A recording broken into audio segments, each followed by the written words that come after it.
Yes, so hello everyone. Once again, good evening to all. तो आज अपना CA final का अगला हिस्सा आगे बढ़ाते हुए अभी तक काफ़ी सारे टॉपिक्स अपन ने कर रखे हैं। उन काफ़ी सारे टॉपिक्स में ही अब अपना आज का जो अगला हिस्सा होगा वो होगा on the topic value of supply.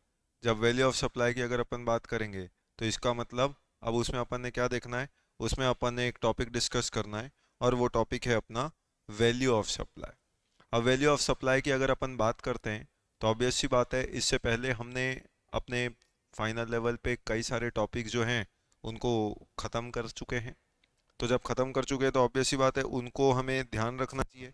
जैसे कि फॉर एग्जांपल अगर हम बात करें टॉपिक जो हमारे ख़त्म हो चुके हैं, तो इसका मतलब सबसे पहले हमने सप्लाई अंडर जीएसटी, इस पे एक अच्छा खासा अपना फोकस होना चाहिए कि मार्क्स वेटेज के हिसाब से जो अपना आईसीआई का वेटेज है हर चैप्टर वाइज, तो वो जो वेटेज हमने देखा है 45 से 65% हाईएस्ट वेट इन टॉपिक्स को करता है। तो उसमें कौन कौन से टॉपिक्स अपने हो चुके हैं, तो आपने देखा कि मैंने आपको सप्लाई के बारे में ऑलरेडी पूरा बता दिया है। चार्ज अंडर जीएसटी को भी हम पूरी तरीके से सीख चुके हैं। उसके बाद एग्जेम्पशन, एग्जेम्पशन जो टॉपिक है उसका ज़्यादातर हिस्सा हम देख चुके हैं। करेक्ट।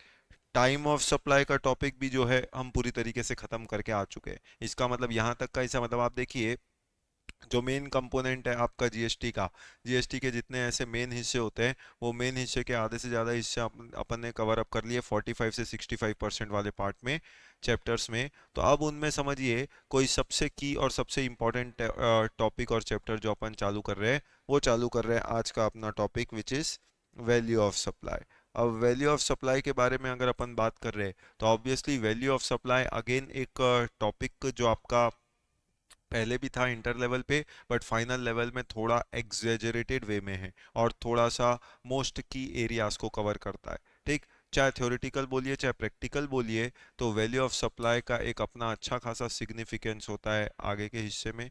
तो वैल्यू ऑफ सप्लाई, आप जानते हैं वैल्यू ऑफ सप्लाई को गवर्न करने के लिए अपना सेक्शन जो है वो दोस्तों सेक्शन कौन सा है, section 15 of the CGST act. अब section 15 of the CGST act की अगर हम बात करें तो सिंपल सी लैंग्वेज में वैल्यू ऑफ सप्लाई क्या होता है। तो वैल्यू ऑफ सप्लाई आपको एक लाइन में जवाब मिलता है क्या, कि वैल्यू ऑफ सप्लाई को क्या बोलते हैं, वैल्यू ऑफ सप्लाई को बोलते हैं ट्रांजैक्शन वैल्यू। यानी वर्ड क्या यूज किया गया, वर्ड यूज किया गया ट्रांजैक्शन वैल्यू। तो वैल्यू ऑफ सप्लाई क्या, वैल्यू ऑफ सप्लाई को बोला गया ट्रांजैक्शन वैल्यू। इसका मतलब आज इसका इंपॉर्टेंस सिग्निफिकेंस रेलिवेंस क्या है अगर जानना है, तो जैसे इनकम टैक्स, इनकम टैक्स में जो रोल समझिए टोटल इनकम का होता है। आज आपने इनकम टैक्स निकालना है तो उसके लिए क्या जरूरी है, टोटल इनकम। तो जैसे जो रोल जो इंपॉर्टेंस जीएसटी में इनकम टैक्स में टोटल इनकम की होती है, वही रोल वही इंपॉर्टेंस जीएसटी में किसकी होती है, वैल्यू ऑफ सप्लाई की। याद करिए, जब अपन ने टॉपिक चालू किया था तो मैंने आपको समझाया था कि अगर आपको जीएसटी को समझना है तो आपको तीन चीजों को कंट्रोल पाना है। तीन चीजें कौन सी चीजें कंट्रोल पानी है, एक पानी है टॉस, एक पानी है वॉस और एक पानी है पॉस। जिन्होंने ये तीन बातों को सीखा है, ये तीन चीजों को जाना है, मतलब वो जीएसटी प्रैक्टिकल लाइफ में उनका जीएसटी कंट्रोल में है, तो मैक्सिमम एरियाज जीएसटी का वो सॉल्व कर सकते हैं। तो तीन बातें कौन कौन सी थी, टॉस वॉस पॉस। टॉस मतलब मैंने आपको बताया था time of supply. Correct. VOS मतलब अपन ने देखा वो क्या है, वैल्यू ऑफ सप्लाई। और वैसे ही पॉस, पॉस का मतलब प्लेस ऑफ सप्लाई। तो ये तीन चीजें समझिए की एरिया। अब वो जो एरियाज है उसमें अब जो हमारा डिस्कशन होगा वो प्राइमरीली डिस्कशन किस पे है, वो प्राइमरीली अपना डिस्कशन है वॉस पे। वॉस मतलब वैल्यू ऑफ सप्लाई पे। अब वैल्यू ऑफ सप्लाई पे अगर डिस्कशन है, इसका मतलब इससे पहले हमारा एक डिस्कशन जो हो चुका वो ऑलरेडी किस पे हो चुका, वो हो चुका ऑन द टॉपिक टॉस। मतलब अब हम टॉस के बारे में पूरी तरीके से जानकारी ले चुके। ठीक। तो टॉस की नॉलेज तो पूरी तरीके से हो चुकी, तो अब हम देख रहे हैं VOS, that is value of supply. Value of supply के बारे में जानोगे तो ये सिंपल सेक्शन 15 है, जो एक ही सेक्शन है जो कवर करता है। अनलाइक टाइम ऑफ सप्लाई, जो गुड्स के लिए अलग होता है याद करो, और सर्विस के लिए अलग होता है। टाइम ऑफ सप्लाई गुड्स का निकालना है तो सेक्शन आपका 12 काम आता है, सर्विस का निकालना है तो 13 काम आता है। अगर रेट बदलते हैं तो आप जानते हैं सेक्शन 14 काम आता है। लेकिन वैल्यू ऑफ सप्लाई में ऐसा नहीं है कि गुड्स की वैल्यू अलग निकलती है और सर्विस की वैल्यू अलग निकलती है। वैल्यू ऑफ सप्लाई के लिए एक ही सेक्शन आपका काम का है और वो है सेक्शन 15। और 15 जो है वो कितने सब सेक्शंस में बटा हुआ है, वो 5 हिस्सों में बटा हुआ है।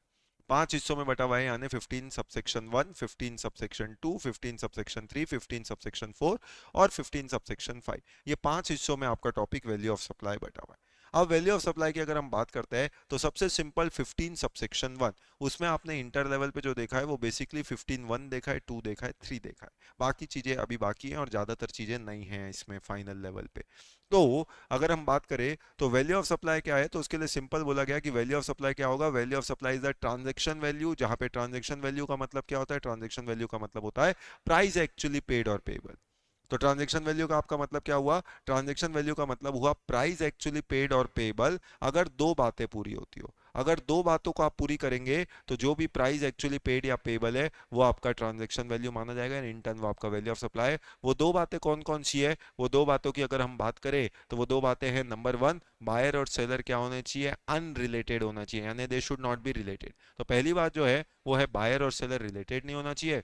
और दूसरी बात जो है वो है price must be the sole consideration. तो वैल्यू ऑफ सप्लाई 15 सबसेक्शन 1 में क्या बोलता है, वैल्यू ऑफ सप्लाई 15 1 में या तो ट्रांजैक्शन वैल्यू होगा, और ट्रांजैक्शन वैल्यू कैसे निकालेंगे, ट्रांजैक्शन वैल्यू का मतलब क्या होता है, तो ट्रांजैक्शन वैल्यू का मतलब बताया गया, ट्रांजैक्शन वैल्यू का मतलब प्राइस एक्चुअली पेड और पेबल। तो जो भी प्राइस पेड है या पेबल है वो आपका ट्रांजैक्शन वैल्यू होता है, और वो ट्रांजैक्शन वैल्यू को ही हम वैल्यू ऑफ सप्लाई लेंगे कब, अगर दो बातें पूरी होती हो। शर्त नंबर 1 कि सेलर बायर अनरिलेटेड होने चाहिए, शर्त number 2 price must be the sole consideration. जब ये दो बातें पूरी होंगी तो वैल्यू ऑफ सप्लाई आपका ट्रांजैक्शन वैल्यू मान लिया जाएगा। करेक्ट। अब यानी ये दो बातों को क्युमुलेटिवली पूरा करने से वैल्यू ऑफ सप्लाई आपका ट्रांजैक्शन वैल्यू होता है। इसका मतलब अगर मैं आपको पहले इस चैप्टर की आउटलाइन बाउंड्री सेट कर दूं, आउटलाइन बाउंड्री अगर हम सेट करें तो इसका मतलब वैल्यू ऑफ सप्लाई क्या होता है, तो 15 सबसेक्शन 1 बड़ा सिंपल बोलता है क्या, कि वैल्यू ऑफ सप्लाई क्या होगा, value of supply is the transaction value. Transaction value का मतलब आपको बता चुका,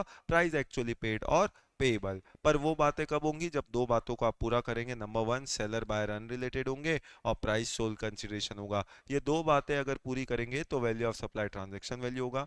फिर उसमें अगर आपको कुछ कुछ पुराने बातें याद है इंटर की तो ठीक है, नहीं है तो कोई चिंता की बात नहीं है, कि उसमें हम कुछ चीजों को जोड़ेंगे वैल्यू ऑफ सप्लाई निकालते वक्त और कुछ चीजों को हटाएंगे। अब किन चीजों को जोड़ेंगे उसके बारे में दिया गया है 15 सबसेक्शन 2, और किन चीजों को हटाएंगे उसके बारे में दिया गया है 15 सबसेक्शन 3। करेक्ट। तो इसका मतलब वैल्यू ऑफ सप्लाई कैसे निकलेगा, 15 1 बोलेगा transaction value is the value of supply which is price actually paid payable where seller buyer are unrelated and price is the sole consideration. It includes 15 2, it excludes 15 3। Correct. यहां तक की बातें तो हमने सीखी थी। लेकिन सवाल है इसका दूसरा मतलब, कि अगर सेलर और बायर कल को रिलेटेड निकल गए, अगर कल को सेलर बायर रिलेटेड निकल गए या प्राइस सोल कंसिडरेशन नहीं रहा, मतलब प्राइस के अलावा और भी कुछ मिल रहा है आपको, it is not just the sole consideration, तो फिर आप जानते हैं क्या वैल्यू ऑफ सप्लाई 15 1 से निकल सकता है क्या, नहीं, क्योंकि 15 1 के लिए ये दोनों बातों का पूरा होना जरूरी है। कितनी बातों का, दोनों बातों का पूरा होना जरूरी है। तो जब दोनों बातों का पूरा होना है तो दो में से कल को एक भी बात अगर पूरी नहीं हुई तो क्या वैल्यू ऑफ सप्लाई 15 1 से निकलेगा क्या, नहीं। और अब जानते हैं वैल्यू ऑफ सप्लाई 15 1 से नहीं निकलेगा तो फिर कैसे निकलेगा, फिर वो निकलेगा 15 4 से। फिर वैल्यू ऑफ सप्लाई कैसे निकलेगा, फिर वो निकलेगा 15 4 से। तो 15 4 कब लगता है, पहले ये हमको पता होना चाहिए। 15 4 कब लगेगा, 15 4 लगेगा जब either seller and buyer related निकल जाए, या तो सेलर बायर रिलेटेड निकल जाए, सिंपल सा कंसेप्ट है कि सेलर बायर जहां पे रिलेटेड हो जाए, या फिर price is not the sole consideration. अगर प्राइस सोल कंसिडरेशन नहीं है तो भी वैल्यू ऑफ सप्लाई फिर 15 1 से नहीं निकलेगा, फिर वैल्यू ऑफ सप्लाई 15 4 से निकाला जाएगा। इसका मतलब मैं बोल सकता हूं कि वैल्यू ऑफ सप्लाई या तो 15 1 से निकलेगा या 15 4 से निकलेगा, दो जगह दिया गया है, और आप जानते हैं दोनों तो कभी नहीं लग सकता, या तो 15 1 लगेगा या 15 4 लगेगा। 15 1 कब लगेगा, when seller buyer are related and price is the sole consideration, दोनों बातें पूरी हो। अगर दो में से कोई भी एक बात पूरी नहीं हुई तो फिर आप जानते हैं वैल्यू ऑफ सप्लाई 15 1 से ना लग के 15 4 से लगेगा। 15 4 क्या बोलेगा, सेलर बायर रिलेटेड होना चाहिए और प्राइस सोल कंसिडरेशन नहीं होना चाहिए, या दोनों में से कोई भी एक भी हो जाए। तो इसका मतलब अगर सेलर बायर रिलेटेड निकल जाए या प्राइस सोल कंसिडरेशन हो जाए, तो फिर सोल कंसिडरेशन ना हो तो फिर वैल्यू ऑफ सप्लाई 15 4 से निकाला जाएगा। ठीक। तो ये तो 15 1 और 15 4 है जो आप जानते हैं, एक तरीके से दोनों एक साथ कभी नहीं लगते।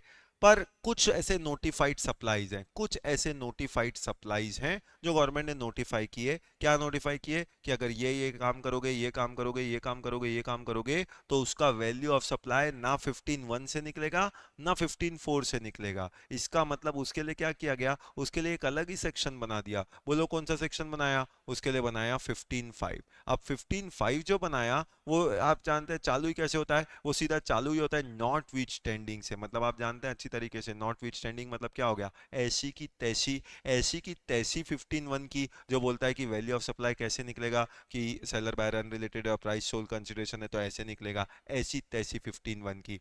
15(4) क्या बोलता है, जहां पे सेलर बायर अनरिलेटेड हो जाए, मतलब सेलर बाय रिलेटेड हो जाए, या प्राइस सोल कंसिडरेशन ना रहे, तो वैल्यू ऑफ सप्लाई ऐसे निकलेगा। 15(5) बोलता है ऐसी तैसी उसकी भी। करेक्ट। तो कहने का मतलब भले ही 15(1) में कुछ भी तरीका बताया हो, 15(4) कोई भी तरीके बताता हो, नोटिफाइड सप्लाईज के केस में, याद करिए नोटिफाइड सप्लाईज के केस में वैल्यू ऑफ सप्लाई कैसे निकलेगा, 15(5) से निकलेगा। करेक्ट। तो in case of notified supplies value of supply ना 15(1) से ना 15(4) से, उसका वैल्यू ऑफ सप्लाई निकलेगा 15(5) से। तो गवर्नमेंट ने कुछ ऐसी सर्विसेज को नोटिफाई किया है जो अगर आप ये काम करेंगे तो उसका वैल्यू निकालने का तरीका 15(5) में बताया गया है। तो इसका मतलब वैल्यू ऑफ सप्लाई के लिए ब्रॉडली कितने सेक्शंस हो गए, 3 सेक्शन हो गए। कौन से 3 सेक्शन हो गए, 15(1), 15(4) और 15(5). ये हम अच्छी तरीके से देख चुके कि वैल्यू ऑफ सप्लाई निकालने के लिए आपके सामने कितने हो गए, 3 बातें हो गई। एक निकलेगा वैल्यू ऑफ सप्लाई 15(1) से, एक निकलेगा 15(4) से, और एक निकलेगा 15(5). टोटल 5 ही सबसेक्शन है सोचिए इस पूरे चैप्टर में। मतलब सबसे आसान और सबसे मोस्ट स्कोरिंग और सबसे प्रैक्टिकल अगर कोई टॉपिक है तो वो समझ आइए वही टॉपिक हमारा चल रहा है, वो है वैल्यू ऑफ सप्लाई। तो जब वैल्यू ऑफ सप्लाई की अगर अपन बात कर रहे हैं तो वैल्यू ऑफ सप्लाई कैसे निकाला जाएगा, तो वो टॉपिक के लिए अपन ने देख लिया वैल्यू ऑफ सप्लाई निकालने का तरीका क्या हुआ। तो वहां पे हमने सीख लिया कि वैल्यू ऑफ सप्लाई कैसे होगा, 15(1), 15(4) और 15(5). ये ओवरऑल अलग अलग बातें हैं। ठीक बात है कि नहीं, यहां तक का कंसेप्ट अपन ने सीख लिया। यस बिल्कुल। तो अब हम इसी बात को आगे बढ़ाते हैं। 15(1) जो था, 15(1) में अपन ने देखा था कि 15(1) में वैल्यू ऑफ सप्लाई में कुछ चीजें जोड़ेंगे और कुछ चीजें हटाएंगे, कुछ चीजें जोड़ी जाएंगी, कुछ चीजें हटी हटाएंगी। तो कुछ चीजें जो जोड़ी जाएंगी वो कहाँ दी गई है, वो दी गई है 15(2) में, और जो चीजें हटाएंगी वो कहाँ दी हुई है, वो दी हुई है 15(4) में, 15(3) में। ठीक। कुछ चीजें जोड़ी जाएंगी वो दी गई 15(2) में, कुछ चीजें हटाई जाएंगी वो दी गई है 15(3) में। पूरा बाउंड्री सेट कर रहे हैं इस चैप्टर का। एक बार बाउंड्री सेट हो गया फिर तो आप जानते हैं पूरे वो चैप्टर पढ़ना कोई बड़ी बात नहीं होगी हमारे लिए। ठीक। तो अब वो कौन कौन सी बातें दी गई है, तो 15(2) में आप जानते हैं, ऐसे ओवरऑल याद करो, कुछ क्लॉजेस पुरानी बातें याद करो इंटर की जो आपको याद आ रहा हो। तो 15(2) में कुछ क्लॉजेस दिए गए थे। कितने क्लॉजेस दिए गए थे, तो 15(2) में ओवरऑल 5 क्लॉजेस दिए गए थे। कितने क्लॉजेस दिए गए थे, 5 clauses. 15(2)A, 15(2)B, 15(2)C, 15(2)D, 15(2)E, ऐसे ओवरऑल 5 क्लॉजेस थे। क्या है अभी हमको नहीं पता, पर 5 क्लॉजेस है पूरे ओवरऑल। 15(2) में कितने क्लॉजेस हैं, 5 क्लॉजेस आपको देखने को मिलते हैं। 15 सबसेक्शन 2 का clause A, clause B, clause C, D और क्लॉज ई, ये ओवरऑल 5 क्लॉजेस हैं। ठीक। ये 15(2) के अंदर है। वैसी एक्सक्लूजन की जब आप बात करेंगे तो 15(3) में 2 एक्सक्लूजन है। 2 एक्सक्लूजन कौन कौन से हैं, 15(3) का क्लॉज ए और क्लॉज बी। इसका मतलब अगर मैं आपसे सिंपल लैंग्वेज में बात करूं तो वैल्यू ऑफ सप्लाई क्या, वैल्यू ऑफ सप्लाई 15(1) बोलेगा ट्रांजैक्शन वैल्यू इंक्लूड्स 15(2). 15(2) में 5 बातें, एक्सक्लूजन में ए, एक्सक्लूजन 15(3) का होता है, एक्सक्लूजन में 2 क्लॉजेज है, 15(3) का ए और 15(3) का बी। अब वो 5 क्लॉजेस क्या है अपने को 1 बाय 1 वो देखना है, तो 15 अपना उसी के हिसाब से खत्म हो जाएगा। तो 15 में अगर हम बात करें तो ओवरऑल 5 क्लॉजेस। अब ये 5 क्लॉजेस अपने को 1 बाय 1 सीखने हैं। 5 क्लॉजेस जो अपने को 1 बाय 1 सीखने हैं उसमें सबसे पहला क्लॉज क्या है, 15 सबसेक्शन 2 का clause A, clause B, clause C, clause D और क्लॉज ई। तो ये ओवरऑल 5 क्लॉजेस है। तो ये 5 क्लॉज मैंने आपको शॉर्ट में एक्सक्यूज मी, ये 5 क्लॉजेस मैंने आपको शॉर्ट में समराइज करके यहीं पे दे दिए ताकि हमको समझ में आ सके क्या क्या चीजें जोड़ी जाती है। तो वैल्यू ऑफ सप्लाई निकालते वक्त कुछ चीजों को जोड़ा जाएगा। किन चीजों को जोड़ा जाता है, 15 सबसेक्शन 2 का clause A, clause B, clause C, clause D और क्लॉज ई। अब क्लॉज ए में क्या क्या जोड़ा जाता है, हर टॉपिक को समझाने के लिए एक एक एग्जांपल अपन देखेंगे और उस एग्जांपल से अपन आगे बढ़ेंगे। तो सबसे पहला इंक्लूजन जो आता है वो आता है 15 सबसेक्शन 2 का क्लॉज है। करेक्ट। तो 15 सबसेक्शन 2 का क्लॉज ए जो है वो क्या बोलता है कि वैल्यू ऑफ सप्लाई में क्या चीज जोड़ी जाएगी, तो वैल्यू ऑफ सप्लाई में जोड़ा जाएगा कोई भी tax, duty, cess, fee, by whatever name call. आपने कोई भी टैक्स चार्ज किया हो, कोई भी ड्यूटी चार्ज की हो, करेक्ट। तो चाहे कोई भी टैक्स हो, ठीक, कोई भी टैक्स हो, कोई भी ड्यूटी हो, कोई भी सेस हो, कोई भी फी हो, या किसी भी नाम से आप पुकारो, बस वो क्या नहीं होना चाहिए, अदर देन जीएसटी। तो अदर देन जीएसटी, जीएसटी को छोड़ के बाकी कोई भी हो, tax duty cess fee by whatever name called, वो सब वैल्यू ऑफ सप्लाई का हिस्सा बनेंगे। यानी जीएसटी जो जोड़ा जाएगा, यस, तो जीएसटी जो जोड़ा जाएगा वो कोई भी टैक्स ड्यूटी सेस फी उनको जोड़ के जोड़ा जाएगा, बस वो खुद जीएसटी नहीं होना चाहिए। करेक्ट। तो जब ट्रांजैक्शन वैल्यू निकालेंगे तो ट्रांजैक्शन वैल्यू में ये सारी चीजें आएंगी। जैसे मैंने बोला, हर चीज को समझने के लिए एक एक एग्जांपल अपन डिस्कस करेंगे और उसके बाद आगे बढ़ेंगे। जैसे कि 15 सबसेक्शन 2 का क्लॉज है। अब 15 सबसेक्शन 2 का क्लॉज है, इसमें कौन से इंस्टेंस आएंगे? तो वैल्यू ऑफ सप्लाई में अपन देखते हैं कि value of supply includes any tax duty cess fee by whatever name called other than GST.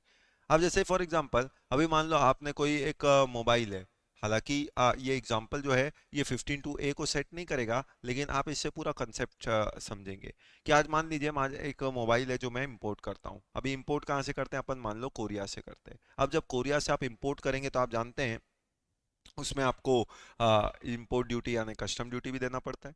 तो कस्टम ड्यूटी यानी 20 नंबर आपको वो भी निकालने पड़ेंगे, 20 नंबर उसके भी मिलेंगे कस्टम ड्यूटी के।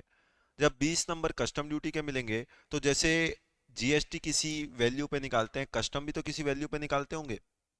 जैसे जीएसटी जिस अमाउंट पे निकालते हैं उसका आप बोलते हो ट्रांजैक्शन वैल्यू, जो अभी हम सीख रहे हैं।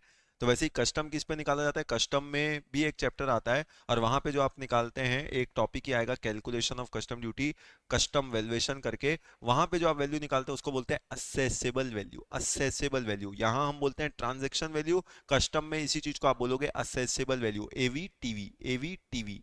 तो उधर आप असेसेबल वैल्यू निकालेंगे, 5 नंबर 6 नंबर का एक कंपलसरी सवाल कस्टम में इसी बात का आएगा कि भैया कैलकुलेट द असेसेबल वैल्यू। यानी आज ये कस्टम ड्यूटी क्या है? वो भी तो 1% है। जैसे मान लो कस्टम ड्यूटी, इंपोर्ट ड्यूटी बोला 10%, तो ये 10% किसी का तो लगाओगे ना। तो ये जो आपने इधर 1 लाख निकाला, ये क्या है? इसी को कस्टम की दुनिया में, कस्टम लॉ के अंदर क्या बोला जाएगा? इसको बोला जाएगा असेसेबल वैल्यू, यानी this will be called as assessable value, यानी वो वैल्यू जिस पे आप कस्टम ड्यूटी दोगे, तो ये असेस की जाती है, इसलिए it is called as assessable value under custom law. तो आज मैं क्या करूंगा, इस 1 लाख पे मुझे जो भी कस्टम ड्यूटी देनी है, लेट से अगर 10% रेट है तो वो इंपोर्टर जो है वो 10% जीएसटी इसका देगा। अब 10% कस्टम ड्यूटी देगा। जब 10% मैंने 10,000 रुपए कस्टम ड्यूटी दी, अब सवाल उठता है, याद करो, अब इसमें मुझे, क्योंकि मैं इंपोर्ट कर रहा हूं तो मुझे जीएसटी भी देना पड़ेगा। तो वही मैं समझा रहा था कि इसका जीएसटी, हालांकि मैं जीएसटी लॉ के अंदर नहीं देता, इसका जीएसटी आप पे करते हैं अंडर कस्टम्स लॉ। जब कस्टम पढ़ते हैं तब आपको ये बात समझ में आती है, सीवीडी 37। तो सीवीडी 37 जो कि अंडर कस्टम्स एक्ट पे किया जाता है, भले ही पे अंडर कस्टम करता हूं पर है तो जीएसटी, इसलिए मैंने ये एग्जांपल जानबूझ के यहाँ दिया ताकि आप वो भी रिलेट कर सके और ये भी समझ सके। आज मान लीजिए मैंने 10,000 रुपए कस्टम ड्यूटी दिया, अब मुझे क्या करना है, कस्टम लॉ के अंदर जो सीवीडी 37 होता है, जो जीएसटी का ही कंपोनेंट बोलते हैं जिसको अपन, करेक्ट, मुझे वहां पे जो आईजीएसटी पे करना है। सवाल है वो जीएसटी का जो भी रेट होगा, एक्स वाई जेड रेट, वो रेट आखिर मैंने किस अमाउंट का देना है? कोई तो एक अमाउंट होगा जिसपे मुझे वो मुझे वो जीएसटी पे करना पड़ेगा। तो आज जीएसटी किस अमाउंट पे पे करा जाएगा? तो जब जीएसटी पे करने की बात आएगी तो याद करो, वैल्यू ऑफ सप्लाई क्या बोलता है? वैल्यू ऑफ सप्लाई बोलता है इट इज ट्रांजैक्शन वैल्यू, और transaction value includes any tax duty cess fee by whatever name called. यानी आज आपने जो मोबाइल इंपोर्ट किया, 1 लाख रुपए आप उसको दे रहे हो, तो वो तो वैल्यू ऑफ सप्लाई में जुड़ेगा ही जुड़ेगा, पर आपने उसमें जो 10,000 रुपए कस्टम ड्यूटी दी होगी, करेक्ट, तो it is also a duty जो कि पे कर रहे हो आप कस्टम लॉ में। तो जब जीएसटी निकालने जाएंगे तो जीएसटी में ये 10,000 रुपए कस्टम ड्यूटी का भी जुड़ेगा। और इसलिए जीएसटी पर्पस के लिए आपका वैल्यू ऑफ सप्लाई क्या रहेगा? जीएसटी पर्पस के लिए आपका वैल्यू ऑफ सप्लाई जो है वो 1,10,000 रहेगा। मतलब ये वो अमाउंट है जिसपे आपको क्या करना है, जिसपे आपको जीएसटी पे करना है। This is the amount on which you are liable to pay GST. जैसे मैंने बोला, हालांकि ये जीएसटी आप कस्टम लॉ में दोगे, पर ये एग्जांपल बाकी टैक्स ड्यूटी सेस फी पे भी हो सकता है। ये तो मैंने आपको कस्टम से समझा दिया। अभी जैसे मान लो कई बार कई गुड्स सर्विसेज आप लेते हैं, तो वो कई कई सारे जो गुड्स सर्विसेज होते हैं उसमें क्या होता है कि वो गुड्स सर्विसेज में अल्टीमेटली आपने कोई और लोकल टैक्सेस भी देने पड़ते हैं। आप वो सारे टैक्सेस भी पे करते हैं। जब वो सारे टैक्सेस आप पे करते हैं तो अब उसमें इंस्टेंसेस प्रॉब्लम क्या आती है कि जब मैं वो सारे टैक्सेस को पे करूंगा, मान लीजिए कोई लोकल बॉडी टैक्स होता है, कोई म्युनिसिपल टैक्स होता है, वो मैं पे कर रहा हूँ। आज मान लो मैं आपको 1 लाख का कोई गुड्स दे रहा हूँ या सर्विस दे रहा हूँ और उसमें मुझे कुछ लोकल टैक्सेस जो हैं वो देने हैं। अब वो जो लोकल टैक्सेस जो मुझे देने हैं, तो मैंने वो पे किया और आपसे रिकवर कर रहा हूँ। मान लो मैंने 10,000 रुपये आपसे वो लोकल टैक्स जो पे किया था वो आपसे रिकवर किया। अब सवाल ये है, ये जो मैंने आपसे टैक्स रिकवर किया, अब ये टैक्स जो मैंने रिकवर किया आपसे 10,000 रुपये, क्या जीएसटी किस अमाउंट पे पे करना है मुझे गवर्नमेंट को? 1 लाख पे करना है कि 1,10,000 पे? तो इसलिए 15 सबसेक्शन 2 का क्लॉज है क्या बोलेगा? 15 सबसेक्शन 2 का क्लॉज है साफ साफ बताएगा कि वैल्यू ऑफ सप्लाई क्या, value of supply is transaction value which is 1 lakh रुपए जो आप दे रहे हो वो तो होगा ही। It includes any tax duty cess fee by whatever name called. तो वो जो टैक्स ड्यूटी सेस फी है जो आप पे कर रहे हो वो भी आपके इसमें जुड़ेगा। तो आपने ये जो 10,000 रुपये आपने जो लिए वापस चार्ज किए, ये 10,000 रुपये भी जुड़ेगा और आपको जीएसटी किस पे देना पड़ेगा? 1,10,000 पे देना पड़ेगा। तो value of supply for the purpose of GST कितना होगा? 1,10,000। तो इसलिए क्या बोला 15 सबसेक्शन 2 का क्लॉज ए में इंक्लूजन क्या बोला? कोई भी tax duty cess fee by whatever name called. ये पहला पॉइंट जो था वो पहला पॉइंट अपन ने पूरी तरीके से कवर अप कर दिया कि वैल्यू ऑफ सप्लाई में क्या जुड़ेगा? कोई भी टैक्स ड्यूटी सेस फी जो मिलेगा वो सब का सब आपके वैल्यू ऑफ सप्लाई का हिस्सा जो में आएगा। बस एक ही चीज को नहीं जोड़ना है, वो है खुद जीएसटी। जीएसटी को छोड़ के बाकी सब आपका वैल्यू ऑफ सप्लाई में जोड़ा जाएगा। ये बातें अपन ने सीखी। बोलो ये वाली बातें, यहाँ तक की बातें क्लियर? यस। तो पहला अपन ने इंस्टेंस जो देखा, वैल्यू ऑफ सप्लाई में क्या आता है? वैल्यू ऑफ सप्लाई में कोई भी टैक्स अदर देन जीएसटी। अब जब कोई भी टैक्स अदर देन जीएसटी आता है तो ये चीज अपनी क्लियर भी हो गई। तो इसी को लेके थोड़ा सा एक पॉइंट भी डिस्कस कर लेते हैं। क्या पॉइंट डिस्कस करते हैं? अभी जैसे फॉर एग्जांपल अभी मान लो अपन ने क्या खरीदा? एक कार खरीदी। ठीक बात है, हाँ। अभी आपको मजा आएगा, सर ये कार है। आपको लगता है मैं आपका आर्ट्स का ड्राइंग का टीचर हूँ। ठीक, अपने यहाँ कार ऐसी जो होती है। तो अभी मान लो ये कार है।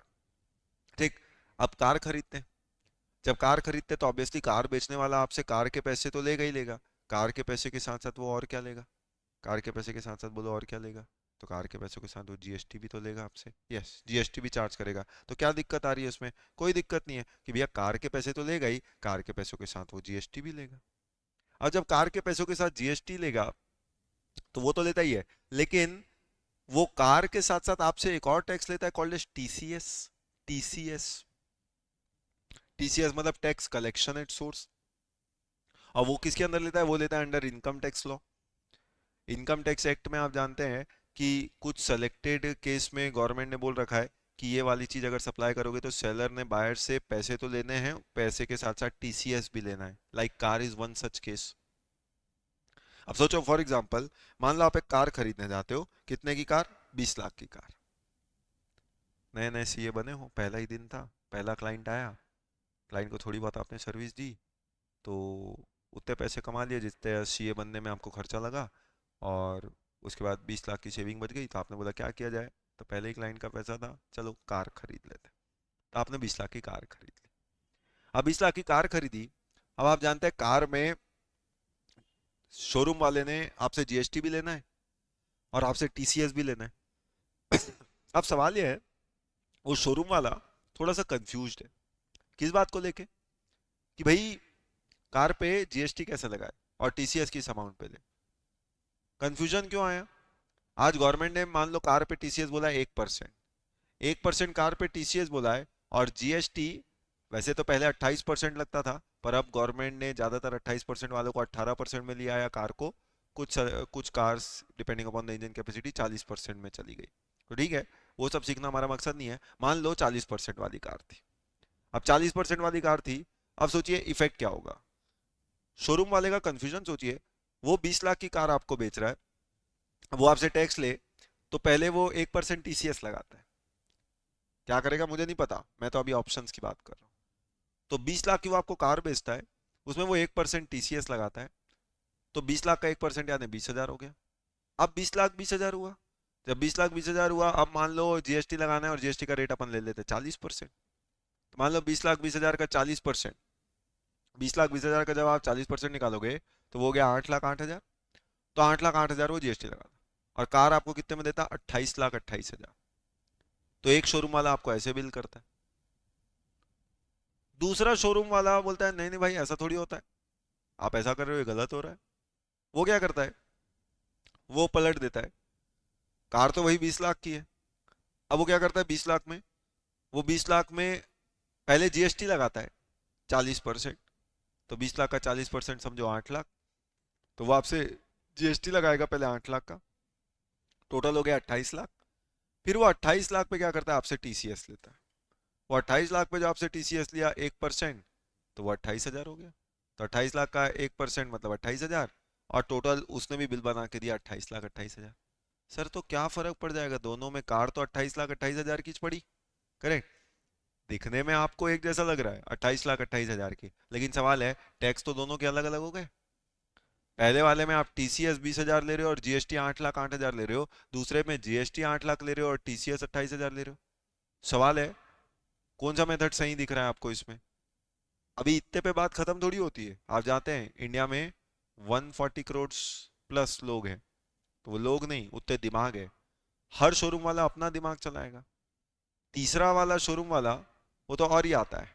वो क्या बोलता है, वो बोलता है भैया ये क्या सब लगा रखा है। भैया पहले वाले केस में आप टीसीएस पे जीएसटी ले रहे हो, दूसरे वाले केस में आप जीएसटी पे टीसीएस ले रहे हो। भैया टैक्स पे टैक्स लग रहा है, भूल गए जीएसटी लाने के पीछे वादा क्या था, नो कास्केडिंग इफेक्ट। तो कास्केडिंग इफेक्ट तो होना ही नहीं चाहिए। आप एक ऐसे ऐसा टैक्स लगा रहे हो, तो आप तो दोनों ही गलत बिल कर रहे हो। तो बोले तू बता सही बिलिंग क्या होगी। तो तीसरा वाला अपना ही तरीका लेके आता है। वो क्या बोलता है, बोले देखो 20 लाख की कार है, 40% जीएसटी भी किस पे लगेगा, 20 लाख पे। तो 20 लाख का 40% मतलब 8 लाख। और बोले टीसीएस जो कि इनकम टैक्स में लगेगा 1%, वो भी किसका लगाएंगे, बोले आप कार का लगाओ ना। तो 20 लाख की कार है तो उसका 1% 20 हजार। अभी तक पहले दो मेथड में तो कम से कम फाइनल अमाउंट कस्टमर सेम पैसा दे रहा था, खाली गवर्नमेंट को टैक्स का पैसा अलग अलग जा रहा था टीसीएस और जीएसटी का। इस वाले में तो कस्टमर का अमाउंट भी बदल गया। जो कार 28 की होती थी अब वो 28 लाख 20 हजार की हो गई। अब सवाल है कार 28 लाख 20 हजार की हो गई, तो ऐसे इंस्टेंसेस में आप क्या बोले। अब कंफ्यूजन समझिए। कंफ्यूजन क्या है कि आखिर कौन सा शोरूम वाला सही बिलिंग कर रहा है। ठीक बात है कि नहीं, कौन सा शोरूम वाला सही बिलिंग कर रहा है। अब पहले तो आप अपनी ओपिनियन फ्रेम करो और कमेंट करके जवाब दो कि आपके हिसाब से कौन सा शोरूम वाला जो है वो सही बिलिंग कर रहा है। ऑप्शन 1 वाला कि ऑप्शन 2 वाला कि ऑप्शन 3 वाला। अभी देखो आपस में सब में लड़ाई झगड़ा चालू हो गया। हाँ यही अब आपको वो आ रहा है कि अगर मस्त ऑफिस जाते हैं, अपन ने ऑफिस में ऐसे केसेस देखे हैं कई बार हैंडल किए हैं, तो वहाँ पे कभी इस बात पे गौर किया कि आखिर कार के अमाउंट पे जीएसटी किस अमाउंट पे लग रहा है और टीसीएस किस अमाउंट पे लग रहा है। जब कार का बिल देखेंगे तो आपको इस सवाल का जवाब तो मिल जाएगा, लेकिन सवाल है क्या देखा, ऑब्जर्व किया। तो ऐसे इंस्टेंसेस में अब कौन सा वाला मेथड ऑफ बिलिंग सही मेथड ऑफ बिलिंग माना जाए, ऑप्शन 1 2 या 3। तो अब सवाल क्यों आया, ये बात का सवाल क्यों लेके आया। सवाल आज इस बात को लेके आया क्योंकि 15 सबसेक्शन 2 क्लॉज ए क्या बोलता है। 15 सबसेक्शन 2 का क्लॉज ए बोलता है कि value of supply includes any tax duty cess fee by whatever name called. तो वैल्यू ऑफ सप्लाई में तो tax duty cess fee by whatever name called वो जुड़ेगा। तो अब सवाल ये है क्या TCS is one of such tax duty cess fee, क्योंकि टीसीएस का मतलब ही क्या होता है, टैक्स कलेक्शन एट सोर्स। तो क्या टीसीएस वो टैक्स ड्यूटी सेस फी, और अगर है तो फिर मतलब ऑप्शन 1 जो बिलिंग है वो ऑप्शन 1 बिलिंग सही होनी चाहिए। तो सवाल ऑप्शन 1 वालों ने किया कि भैया आपने बोला था 15 सबसेक्शन 2 क्लॉज ए में कि value of supply includes any tax duty cess fee. तो अगर मान लो हम कार वाले टीसीएस ले रहे हैं तो क्या जीएसटी उस टीसीएस के बाद लेंगे, कि ये सवाल किया गया था what will be the value of supply for the purpose of sale of car. तो वैल्यू ऑफ सप्लाई क्या होगा। तो अब इसके लिए ऑब्वियसली सीबीआईसी ने क्या किया, क्लैरिफिकेशन लाया। तो इसके लिए सीबीआईसी ने क्लैरिफिकेशन दिया। क्या क्लैरिफिकेशन दिया, तो ऑब्वियस सी बात है आज 15 सबसेक्शन 2 क्लॉज है जो जोड़ने बोलता है, वो क्या जोड़ने बोलता है, कोई भी tax duty cess fee by whatever name called other than GST. तो जीएसटी को छोड़ के जो भी टैक्स मिले वो जोड़ना है। तो सवाल ये उठा क्या टीसीएस एक टैक्स होता है, क्या टीसीएस एक टैक्स है। टैक्स कौन सा है, टैक्स तो इनकम टैक्स है। टीसीएस तो बस इनकम टैक्स में लगने वाला एक उसका हिस्सा है। तो इसलिए सीबीआईसी ने क्या जवाब दिया कि भैया हमने जो 15 सबसेक्शन 2 क्लॉज ए में बोला है उसमें क्या बोला है कि value of supply includes any tax duty cess fee by whatever name called other than GST. तो वो कोई ना कोई टैक्स ड्यूटी सेस फी होना चाहिए। टीसीएस कोई टैक्स थोड़ी है, कौन सा कानून है कंट्री में बताइए टीसीएस नाम का। टीसीएस नाम की कंपनी है, कानून नहीं है।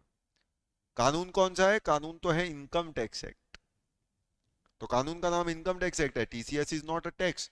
तो सीबीआईसी ने क्या क्लैरिफाई किया कि भाई जब टीसीएस टैक्स ही नहीं है, तो आप ये जो 20,000 को 15 सबसेक्शन 2 क्लॉज ए के अंदर जोड़ने जा रहे हो, और 20,20,000 की कार बोल के जीएसटी आप उस पे जोड़ना चाहते हो, तो भैया वो तो हमने आपको कोई टैक्स को जोड़ने बोला था ना। टीसीएस टैक्स थोड़ी है। क्या बोला? This is just an interim levy. TCS तो बस एक इंट्रीम लेवी है, और अगर एक इंट्रीम लेवी है तो इसका मतलब क्या जीएसटी इस पे लगेगा? The answer is no, GST इस पे नहीं लगेगा। तो जब जीएसटी इस पे नहीं लगेगा, मतलब 15(2)(a) में इस टैक्स की बात नहीं की जा रही है, तो जीएसटी जो है 15 सबसेक्शन 2 का clause 8 does not apply when a seller collects TCS from the buyer. तो इससे क्या सीख लिया? इससे अपन ने ये सीख लिया कि वैल्यू ऑफ सप्लाई में टीसीएस नहीं जुड़ेगा, ये गवर्नमेंट ने जवाब दिया। लेकिन सवाल है, आपको आपके सवाल का जवाब तो अभी तक नहीं मिला कि भैया जीएसटी किस अमाउंट पे लगेगा। आज जीएसटी, चलो जीएसटी 20,000 तो नहीं जोड़ा जाएगा, तो मतलब जीएसटी 20 लाख पे लगेगा। पर 20 लाख में तो ये दोनों पे लग रहा है, ऑप्शन 2 में भी लग रहा है, ऑप्शन 3 में भी लग रहा है। अब सवाल है, इनमें कौन सा ऑप्शन सही है? इनमें कौन सा ऑप्शन सही है? ऑप्शन 2 की ऑप्शन 3? देखिए, तो जब आपने कार खरीदी है, कार देखा होगा, बिल देखा होगा, तो उस बिल में कौन सा मोड, यानी फर्स्ट मोड तो करेक्ट नहीं है, ये मैंने आपको साबित कर दिया सीबीआईसी के क्लैरिफिकेशन के थ्रू। जहां पहले टीसीएस जोड़ के फिर जीएसटी तो आपने नहीं जोड़ना है, करेक्ट। तो आखिर इनमें से कौन सा मोड ऑफ बिलिंग सही है? ऑप्शन 2 की ऑप्शन 3। तो अब उसके लिए वैल्यू ऑफ सप्लाई जो जीएसटी का था वो तो सीख लिया कि दोनों ही केस में, ये तो मैंने आपको सवाल का जवाब दे दिया। मैं आपको क्या पढ़ा रहा हूँ? Value of supply. तो वैल्यू ऑफ सप्लाई का जवाब तो मैंने आपको दे दिया। देखिए, दोनों केस में जीएसटी 20 लाख में लग रहा है, तो वैल्यू ऑफ सप्लाई तो यहाँ पे 20 लाख होगा, ये हमने सीख लिया। लेकिन सवाल है, टीसीएस किस पे लगेगा? टीसीएस किस पे लगेगा ये आप अपने इनकम टैक्स के टीचर से पूछो, डीटी के टीचर से पूछो। मैं तो आईडीटी पढ़ा रहा हूँ ना आपको। हालांकि just to answer your query, क्या लगता है कौन सा वाला ऑप्शन सही है? बस देखो, इतने में आपने लड़ाई झगड़ा चालू कर दिया। नहीं नहीं, लड़ना नहीं है अपने को, ठीक। तो सोचो, अब इस केस में करेक्ट मोड ऑफ बिलिंग कौन सा है? तो जब इसके लिए आप इनकम टैक्स लॉ में जाएंगे, तो वहां पे बताता है कि टीसीएस किस अमाउंट पे लेना है। तो in this case correct mode of billing क्या है दोस्तों? करेक्ट मोड ऑफ बिलिंग है ऑप्शन नंबर 2। ऑप्शन नंबर 2 को करेक्ट मोड ऑफ बिलिंग माना गया है। ऑप्शन नंबर 2 मतलब पहले आप जीएसटी जोड़ोगे, उसके बाद जो अमाउंट आएगा टीसीएस आपको उसमें लेना है, क्योंकि टीसीएस तो बस एक इंटरिम लेवी है जो आप कलेक्ट कर रहे हो फॉर्मेलिटी के लिए। फाइनल जो भी हिसाब किताब होना है वो तो आपकी एक्चुअल इनकम आएगी, उस पर जो एक्चुअल टैक्स आएगा उससे होगा। तो वो गवर्नमेंट का कहना है कि भैया तुम चुपचाप 28,000 टीसीएस लो, हमको पे करो और पिक्चर से साइड हो जाओ। बाकी जिसका टैक्स तुमने दिया है वो हम और वो आपस में डील कर लेंगे कि उसका एक्चुअल टैक्स कितना है। एक्चुअल टैक्स कम होगा तो हम ये जो एक्स्ट्रा पे किया उसको वापस कर देंगे, अगर एक्चुअल टैक्स ज्यादा होगा तो जो डिफरेंस का पैसा होगा वो मंगा लेंगे। वो हमारे उसके बीच की बात है, तुम बीच में पंचायती मत करो। किसको बोला गवर्नमेंट ने? शोरूम वाले को। तो तुम्हारा काम क्या है? तुम कार, उसका जो जीएसटी होता है, उसका जो टोटल है उसका 1% टीसीएस लो, उतना पैसा उससे लो और उसको रवाना करो कार के साथ। तो in this case option number 2 is a correct option of billing. मजे की बात है कि वैसे अब आज की तारीख में तो मैं मान सकता हूं कि सबको ये ऑप्शंस पता हैं कि कार में जीएसटी किस अमाउंट पे लगेगा, बट नहीं भी पता है तो अब आपको आपके इस सवाल का जवाब मिल गया। तो 15 सबसेक्शन 2 क्लॉज ए, इसमें मैंने आपको क्या सिखाया? 15 सबसेक्शन 2 क्लॉज ए में सीखा कि सबसे पहला इंक्लूजन जो आएगा वो आएगा in the form of any tax duty cess fee by whatever name called other than GST. बस जीएसटी के जोड़ने से पहले वाला फिगर जो आएगा उस पे, क्योंकि जीएसटी ही तो निकालना है वैल्यू ऑफ सप्लाई, तो वो चीज आएगी। तो इसकी थोड़ी सी एक कमी क्या दिख रही है इस एग्जाम्पल को जब हम देख रहे हैं? तो मतलब एक कमी क्या दिख रही है, एक लेक्यूना क्या दिख रहा है, एक ड्रॉबैक क्या दिख रहा है जीएसटी का? मतलब अभी तक तो हम अच्छाइयाँ अच्छाइयाँ ही बात करते आ रहे थे, तो अब ऐसे पॉइंट ऑफ टाइम पे इसकी कमी क्या दिख रही है आपको? अगर कमी की अगर हम बात करेंगे तो ऑब्वियस सी बात है, इसमें कमी क्या है? इसमें सबसे बड़ी कमी है कास्केडिंग इफेक्ट ऑफ टैक्स। सोचिए, कास्केडिंग इफेक्ट ऑफ टैक्स। आज क्या हो रहा है? अगर मैं 1,10,000 पे आपसे जीएसटी ले रहा हूँ, 1,10,000 पे जीएसटी ले रहा हूँ, तो उस 1,10,000 में तो 10,000 तो खुद कस्टम से है। तो मतलब मैं कस्टम पे भी जीएसटी नहीं ले रहा हूँ आपसे। और अगर कस्टम पे जीएसटी ले रहा हूँ तो मतलब टैक्स पे भी टैक्स ले रहा हूँ। जब मैं आपसे टैक्स पे टैक्स ले रहा हूँ तो डोंट यू थिंक यहाँ पे कास्केडिंग इफेक्ट हो रहा है? यस, कास्केडिंग इफेक्ट हो रहा है। तो मतलब क्या हो रहा है कि ये ड्रॉबैक है। सर लेकिन जीएसटी ने तो बोला था कास्केडिंग को हम दूर कर देंगे। तो जीएसटी में बोला गया था कास्केडिंग को दूर कर देंगे, पर ये नहीं बोला गया था खत्म कर देंगे। तो जीएसटी में कास्केडिंग दूर तो हो रहा है, कम तो हो रहा है, खत्म नहीं हो रहा है। जैसे सोचो पहले तो क्या होता था, पहले तो एक्साइज पे भी वैट लग जाता था। पहले तो आप बाहर से कोई सामान खरीद के आते थे, सेंट्रल सेल्स टैक्स देते थे, उस पे भी वैट लग जाता था, क्योंकि ये सब चीजों के क्रेडिट नहीं मिलते थे। जीएसटी जब आया था उसने बोला हम ये सब का फायदा आपको दे देंगे, ये सब का बेनिफिट हम आपको दे देंगे, तो कई हद तक कास्केडिंग को हम कम कर देंगे। लेकिन खत्म ऐसा नहीं बोला। तो आप देखो क्या यहाँ पे कास्केडिंग हो रहा है, यस, प्राइम एग्जांपल है, कास्केडिंग हो रहा है यहाँ पे भी। करेक्ट। आज जीएसटी में तो वो बस 17 कानून खत्म हुए ना, तो चलो वो 17 कानूनों से रिलेटेड कास्केडिंग जितना हद तक हो सकता था हमने खत्म कर दिया। लेकिन बाकी कानून जो सबस्यूम नहीं हुए, उन पे तो कास्केडिंग आज भी चलेगा, तो उन पे कास्केडिंग आपका आज भी चल रहा होगा। करेक्ट। तो वहां पे कास्केडिंग आप देखेंगे आज भी पूरी तरीके से अप्लाई होता है। So for that cascading is still applicable. इतनी बात क्लियर है कि नहीं? क्यों? क्योंकि सोचो आज जीएसटी आया तो उसने कई पुराने कानूनों की बुराइयां करी कि देखो पुराने कानूनों में ये सब कमियां थी, हम उस कमियों को दूर कर रहे हैं ना। इतना सारा कास्केडिंग होता था, एक्साइज का कास्केडिंग दूर कर रहे हैं, सेंट्रल सेल्स टैक्स का कास्केडिंग दूर कर रहे हैं, गुड्स से सर्विस वालों को क्रेडिट दे रहे हैं, सर्विस से गुड्स वालों को क्रेडिट दे रहे हैं, तो हम काफी सारी कास्केडिंग तो दूर कर रहे हैं ना आपकी। तो यही बेनिफिट बताया था, जीएसटी के फायदे बताए थे। तो ये जीएसटी के फायदे तो आपको बताए गए, लेकिन सवाल ये है कि ऐसे इंस्टेंसेस में जीएसटी के बेनिफिट और फायदे तो आपको ये गिनाए गए, लेकिन अब प्रॉब्लम ये हो रही है कि भैया यहाँ पे तो कास्केडिंग हो रहा है ना। तो भाई आज से हो सकता है 30 40 50 साल बाद फिर कोई एक नया कानून है। कौन सा नया कानून है? मान लो जैसे आज जीएसटी चलता है, आज से 40 50 साल बाद एक कोई नया कानून आ जाए, पीएसटी। तो पीएसटी को भी तो बोलने के लिए कुछ होना चाहिए ना, कि भाई हम आए थे, देखो जीएसटी में ये कमियां थी, और ये कमियां थी तो हम वो कमियों को दूर कर रहे हैं। जैसे देखो जीएसटी में कस्टम पे भी जीएसटी लग जाता था, जीएसटी में ऐसे कई टैक्सेस होते थे जो वैल्यू में जुड़ जाते थे और आपको जीएसटी उसके बाद देना पड़ता था, तो वहां सब कास्केडिंग होती थी, और वो कास्केडिंग होती थी तो हमको उस पर भी टैक्स देना पड़ता था। हम वो सब कास्केडिंग को भी खत्म कर रहे हैं। अब वो सब कास्केडिंग को भी खत्म कर रहे हैं, इसका मतलब तो यार देखो वो पीएसटी नाम का जो कानून है वो आएगा, बोलेगा ना देखो हमने कस्टम पे जीएसटी का कास्केडिंग रिमूव कर दिया, तो उसको भी तो कुछ चाहिए ना तारीफ करने के लिए अपने नए कानून की। तो जब वो आएगा ठीक है, अपनी तारीफ तो कर लेगा। अब ये कहानी कब होगी? आज से 40 50 साल बाद। तो जब ऐसा कोई कानून आएगा, आपने इतना मतलब शौक नहीं होना है। जब आज से 40 50 साल बाद ऐसा होगा और एक नया कानून आएगा और तब बोला जाएगा कि देखो हमने कास्केडिंग रिमूव कर दिया, आप बोलेंगे ये बात तो हमको आज से 30 40 50 साल पहले ही पता थी। तो ये बात तो हमको 40 साल पहले ही हमारे सर ने बता दी थी। तो हमारे एक सर है बराबर से, हाँ, तो हमारे एक सर हैं, उन्होंने तो हमको आज से 40 50 साल पहले ही बता दिया था कि ऐसे पॉइंट ऑफ टाइम पे ऐसा कोई कास्केडिंग पीएसटी नाम के कानून में हटेगा, तो हमने वही कास्केडिंग हटा दिया है दोस्तों। सोचो। तो you have to behave normally, आपको सब पता है भविष्य। तो ऐसे इंस्टेंसेस में बोलो ये वाली बात भी अपन ने सीख ली, तो 15(2)(a) से रिलेटेड जितनी बातें मैंने आपको सिखाना था पूरी बातें मैं आपको सिखा चुका। करेक्ट। तो अब अगला इंक्लूजन क्या है? अगला इंक्लूजन में आने से पहले चलो थोड़ा सा अपने टॉपिक पे भी आते हैं, और जितना हमने पढ़ा है थोड़ा सा उन बातों को एक बार ले ले बुक्स में टेक्स्ट में कहाँ कहाँ है, उसके बाद हम थोड़ा सा आगे बढ़ते हैं। तो आप जानते हैं वैल्यू ऑफ सप्लाई अपना टॉपिक है जो हम देख रहे हैं। वैल्यू ऑफ सप्लाई जो है ये पूरा डील कहाँ करता है?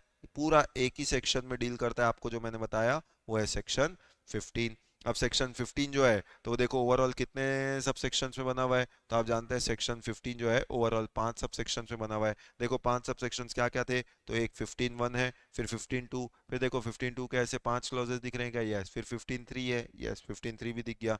उसके बाद 15(4) और 15(5), ये ओवरऑल 5 क्लॉजेस हैं। अब 5 क्लॉजेस की जब अपन बात करते हैं तो उसमें सबसे पहले देखो 15 सबसेक्शन 1। 15 सबसेक्शन 1 क्या बोल रहा है? 15 सबसेक्शन 1 ही तो आपको ये बात बोल रहा है, क्या बोल रहा है? कि value of supply of goods or service or both, मतलब मैंने आपको क्या सिखाया था कि value of supply goods or service दोनों का एक साथ लगता है, दोनों का एक साथ निकलता है। इसका मतलब दोनों का अलग अलग नहीं निकलेगा, वैल्यू ऑफ सप्लाई गुड्स का अलग और सर्विस का अलग, तो वैल्यू ऑफ सप्लाई दोनों का एक साथ माना जाएगा। ठीक। तो 15 ही एक सेक्शन है जो इसको कवर अप करेगा। तो value of supply of goods or service or both, उसको क्या लेंगे? Shall be the transaction value. तो वैल्यू ऑफ सप्लाई क्या होगा? ट्रांजैक्शन वैल्यू का, यही अपन ने सीखा था। ट्रांजैक्शन वैल्यू का मतलब क्या होता है? Which is the price actually paid और पेबल। तो जो प्राइस एक्चुअली पेड और पेबल है for the set supply of goods services और बोथ, बस शर्त क्या है? कितनी शर्त है बोलो? दो शर्त कौन कौन सी? नंबर वन, जहां पे supplier and recipient of supply are not related, तो जहां पे सप्लायर और रेसिपिएंट रिलेटेड नहीं होंगे। एंड मतलब समझ रहे हैं आप? एंड इसका मतलब ये दोनों बातें पूरी करनी पड़ेगी। पहली शर्त क्या है कि supplier and recipient are not related, पहली शर्त। और दूसरी शर्त, प्राइस जो है क्या होना चाहिए? Is the sole consideration for the set supply. तो प्राइस सोल कंसिडरेशन होगा तो फिर वैल्यू ऑफ सप्लाई क्या होगा? आपका ट्रांजैक्शन वैल्यू होगा। तो बोलो ये 15(1) अपना पूरी तरीके से हो चुका। यस। अब 15(1) जब पूरा हुआ तो उसी में फिर 15(2), 15(2) का जितना पढ़े हैं अभी तक बस उसी की लीगल रीडिंग ले रहे हैं। 15 सबसेक्शन 2 का क्लॉज ए ने क्या बोला? तो देखिए 15 सबसेक्शन 2 का clause A, the value of supply shall include, तो वैल्यू ऑफ सप्लाई में शामिल होगा, क्या शामिल होगा? तो देखो कोई भी टैक्सेस, ड्यूटीज, सेस, फी, चार्जेस, कुछ भी हो, कोई भी टैक्स, ड्यूटी, सेस, फी, चार्जेस किसी भी नाम से हो, करेक्ट, तो वैल्यू ऑफ सप्लाई में शामिल किया जाएगा levied under any law for the time being in force other than this act, SGST act, UTGST act and GST compensation to states act. मतलब जीएसटी के अंदर लगने वाला कोई भी टैक्स, चाहे वो सीजी हो, एसजी हो, यूटी हो, even GST compensation to states act हो, कोई भी हो, if if charge separately by the supplier. मतलब ध्यान रखना है, वो हमने जोड़ना कब है? वो हमने जोड़ना कब है? वो हमें जोड़ना तब है जब ये पैसा सप्लायर बायर से अलग से ले रहा है। अगर मान लो सेलर बायर से वो पैसा ले ही नहीं रहा है, मान लो मैंने आपसे 1 लाख रुपए लिया, उसका पांच उस सप्लाई में 5,000 रुपए मुझे गवर्नमेंट को कोई टैक्स देना है। अगर वो 5,000 रुपए मैं आपसे अलग से लूंगा तो वो वैल्यू ऑफ सप्लाई में जोड़ेगा और वैल्यू ऑफ सप्लाई मेरा 1,05,000 होगा, जीएसटी 1,05,000 पे लेना है। लेकिन मैं आपसे 5,000 ले ही नहीं रहा हूँ, गवर्नमेंट को टैक्स तो मैंने दिया है 5,000 रुपए, लेकिन मैं वो 5,000 आपसे लेता ही नहीं हूँ, तो क्या फिर वो वैल्यू ऑफ सप्लाई में जोड़ा जाएगा? फिर नहीं जोड़ा जाएगा। तो वैल्यू ऑफ सप्लाई में जोड़ना कब है? अगर आप ये पैसा सप्लायर, मतलब अगर अलग से चार्ज कर रहा है, charge separately by the supplier, correct, तो वो चीज तब जोड़ी जाती है। तो ये 15(2) में था। उसके बाद 15(4) जो है ये मैं आपको बता चुका। 15(4) जो है वो क्या बोलता है? 15(4) where value of supply of goods or service or both can't be determined under subsection 1। बोला ऐसा कब हो सकता है कि जब वैल्यू ऑफ सप्लाई सबसेक्शन 1 में नहीं निकलेगा। तो आप जानते हैं कौन से इंस्टेंस में हो सकता है? दो इंस्टेंस कौन कौन से बताए थे मैंने आपको? या तो सेलर बायर क्या निकल जाए? रिलेटेड निकल जाए, या दूसरा प्राइस जो है वो क्या ना निकले? सोल कंसिडरेशन ना ही निकले।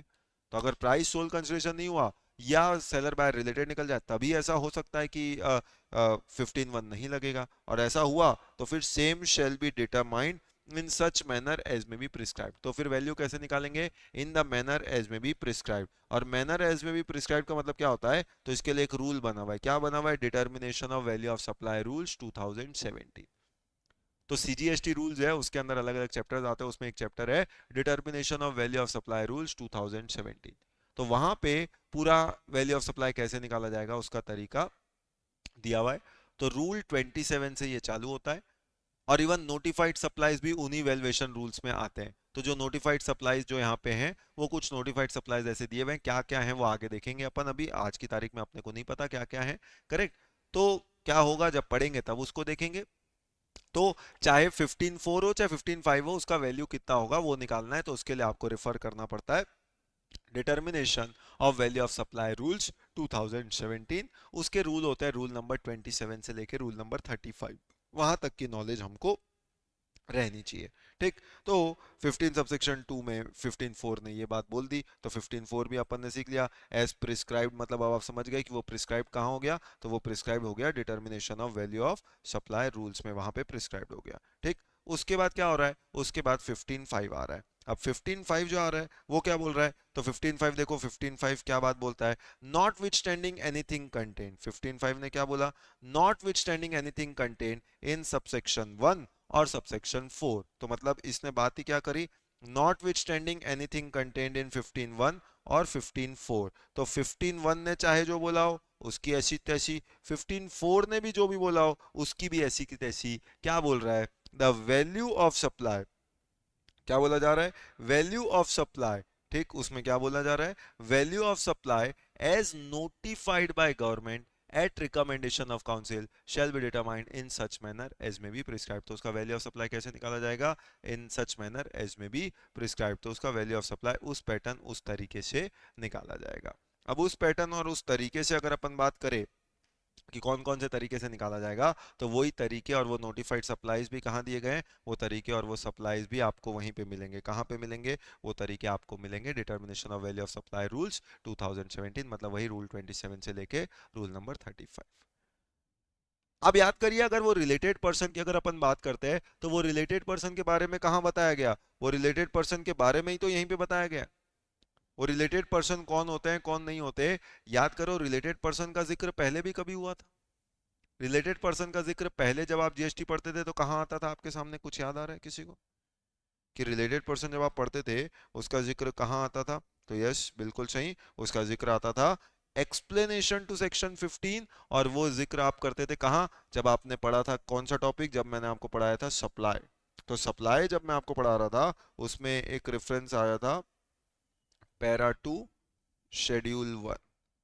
तो पैरा टू शेड्यूल 1 जो अब अपन ने सेक्शन 7 सबसेक्शन 1 का क्लॉज सी पढ़ा था, वहां पे अपन ने जब शेड्यूल 1 का रेफरेंस देखा था, वहां पे क्या बोला था कि any supply of good services और बोथ बिटवीन रिलेटेड पर्संस और between distinct persons in course furtherance of business even without consideration is a deemed supply. और फिर वहां पे रिलेटेड पर्सन कौन होते हैं उनके बारे में जानना था, तो आप गए थे कहाँ, तो उनके बारे में जब रिलेटेड पर्सन कौन होते जानना था तो आप गए थे एक्सप्लेनेशन टू सेक्शन 15।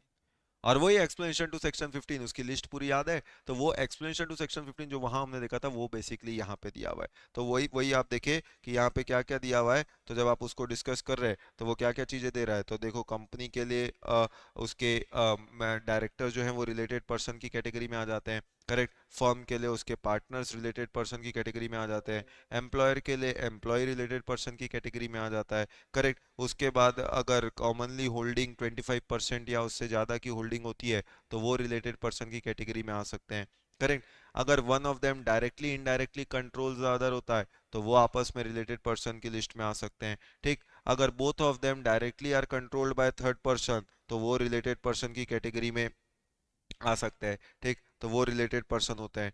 उसके बाद अगर together they directly control third person तो वो भी आ सकता है, या फिर if they are members of the same family तो वो भी रिलेटेड पर्सन की लिस्ट में आ सकते हैं। तो ये रिलेटेड पर्सन में ये सब लोग होते हैं। तो ये पूरी रिलेटेड पर्सन की एक लंबी चौड़ी लिस्ट थी जो अपन ने देखी थी। ये लिस्ट अगर आपको याद आ रही हो तो ये लिस्ट अपन ने कहाँ देखी थी, यही लिस्ट आपने देखी थी एक्सप्लेनेशन टू सेक्शन 15 में अंदर। तो ये लोग अपन आपस में डील करेंगे। अगर ये लोग क्या करते हैं, ये लोग अगर आपस में डील करते हैं तो वहां पे वैल्यू ऑफ सप्लाई 15(1) से तो कभी निकलेगा ही नहीं। क्या मैं यहाँ पे ये क्लियर कर सकता हूँ कि अगर ये लोग आपस में डील करेंगे तो वैल्यू ऑफ सप्लाई तो कभी सेक्शन 15 से निकलेगा ही नहीं। इनका वैल्यू ऑफ सप्लाई कैसे निकलेगा, इनका वैल्यू ऑफ सप्लाई हमेशा कैसे निकलेगा 15(4) से, या फिर अगर नोटिफाइड सप्लाई होगा तो 15(5) से। इनका वैल्यू ऑफ सप्लाई निकालने का तरीका ही यही होगा, या तो 15(4) या 15(5). तो इसका मतलब अगर बात करें तो यहाँ पे मैं बोल सकता हूँ कि इनका वैल्यू ऑफ सप्लाई, यानी अगर अब अपने को समझना है तो क्या हम यहाँ पे बोल सकते हैं कि ये जो इंस्टेंसेस हैं इनका वैल्यू ऑफ सप्लाई कभी भी 15(1) से नहीं निकाला जाएगा। क्या हम ऐसा बोल सकते हैं क्या कि इनका वैल्यू ऑफ सप्लाई कभी भी 15(1) से नहीं निकल सकता? क्यों? क्योंकि 15(1) लगता ही कब है, 15(1) लगता ही कब है, when the parties are not related, और ये तो बता रहे कौन रिलेटेड होते हैं। तो इनका वैल्यू ऑफ सप्लाई कैसे निकलेगा, या तो 15(4) से निकलेगा या 15(5) से निकलेगा, ठीक। तो ये रिलेटेड पर्सन्स क्या है इसके बारे में भी अपन ने देखा। अब रिलेटेड पर्सन जो है क्या है, तो सबसे पहले 15(1), 15(1) यानी आप जानते हैं कोई भी सेक्शन है फिर उसके बाद हम उसका एनालिसिस देखते हैं। तो एनालिसिस में आप जानते हैं सप्लाई कैसे निकलेगा, या तो 15(1) में निकलेगा। 15(1) में सप्लाई आता है, supply is made solely for price in money consideration to unrelated person, तो वो आपका सप्लाई होगा।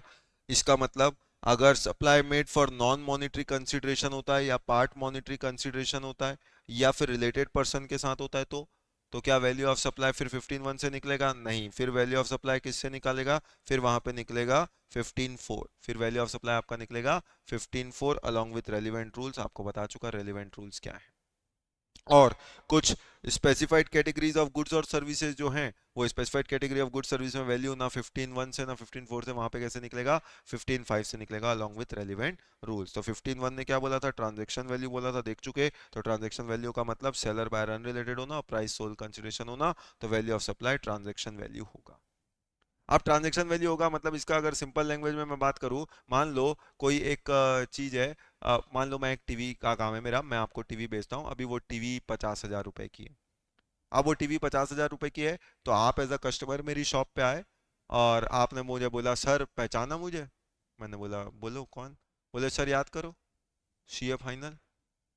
तो आपके सीए फाइनल का स्टूडेंट हूँ मैं, याद है मैंने अपने सीए फाइनल की क्लासेस आपसे ली थी एक बार में सर, मतलब 80+। तो मैंने बोला हाँ याद आ गया, बोलो बोलो। तो बोले सर वो टीवी खरीदना था, बाकी आप देख लो, अब आपके स्टूडेंट हैं 80+ भी लाए हैं। मैंने बोला समझ गया। तो अभी वो टीवी वैसे तो समझ जाओ कि 50,000 की थी, पर अब क्योंकि आपने इतनी पहचान निकाली बताई, ऊपर से बोला कि हमने ऐसा किया वैसा किया जो भी है, तो अब मैंने क्या किया, जानते हो फिर मेरा तो दिल ही कैसा है। तो मैंने क्या किया, वो टीवी जो ऐसे मैं आमतौर पे 50,000 में बेचता था, आपको मैंने वो टीवी, मैंने बोला चल ठीक है मुन्ना जा 40,000 रुपया दे दे। अब मैं आपको वो टीवी 40,000 में दे रहा हूँ। अब सवाल ये है, मैं आपको टीवी 40,000 में दे रहा हूँ, तो आज जीएसटी किस पे चार्ज होगा, 50,000 पे कि 40,000 पे। सोचो, ऐसे तो मैं टीवी नॉर्मली किसी को भी 50,000 में देता हूँ, पर आप आए और मैंने आपको वो टीवी 40,000 में दे दिया, तो जीएसटी 50 में लगना चाहिए कि 40 में लगना चाहिए। तो ऑब्वियस सी बात है, उसका जवाब आपको तभी मिलेगा जब आपको पता है ट्रांजैक्शन वैल्यू किसको बोलते हैं। और ट्रांजैक्शन वैल्यू का मतलब आपको कई बार बता चुका मैं, कि ट्रांजैक्शन वैल्यू मतलब प्राइस एक्चुअली पेड और पेएबल। तो ये जो ट्रांजैक्शन वैल्यू है, इसका मतलब क्या, प्राइस एक्चुअली पेड और पेएबल, बस वो दो शर्त अगर पूरी होती है। अब यहाँ पे मैं बोलता हूँ आप मुझे पैसा कितना दोगे, 40,000। क्या आप और मैं रिलेटेड है, नहीं भाई, मेरी क्लास पढ़े हो तो मतलब रिलेटेड थोड़ी हो जाओगे। ठीक है, वो अपना एक अलग रिश्ता है टीचर स्टूडेंट का, वो एक अलग बात है, लेकिन क्या वो हम रिलेटेड पर्सन की लिस्ट में आ रहे हैं, नहीं। क्या आप प्राइस सोल कंसिडरेशन है आपके मेरे बीच में, हाँ भाई, सिर्फ 40,000 रुपया ही तो ले रहा हूँ आपसे, तो price is the sole consideration. तो देखा जाए तो दोनों बातें तो पूरी हो रही है, कि we are not related and price is the sole consideration. और जब दोनों बातें पूरी हो रही है, तो भैया वैल्यू ऑफ सप्लाई क्या होगा, value of supply the price actually paid payable. आप कितना पैसा दे रहे हो, आप तो 40,000 दे रहे हो ना, तो जीएसटी किस पे लगेगा, जीएसटी भी 40,000 पे ही लगेगा, ना कि 50,000 पे। ठीक, तो ये हमने क्लियर कर दिया, प्राइस एक्चुअली पेड पेबल। यही बात इस एग्जांपल से भी आपको क्लियर हो जाएगी जब आप पढ़ेंगे। करेक्ट, एग्जांपल देखिए, wholesale price of 1 metric ton of cement sold by X Limited in ordinary course of business is 7,000 रुपए। तो मतलब एक सीमेंट का, 1 मेट्रिक टन सीमेंट का होलसेल प्राइस 7,000 रुपए है। Price of 1 metric ton cement sold by X limited to its unrelated customer mister Y's 6,700।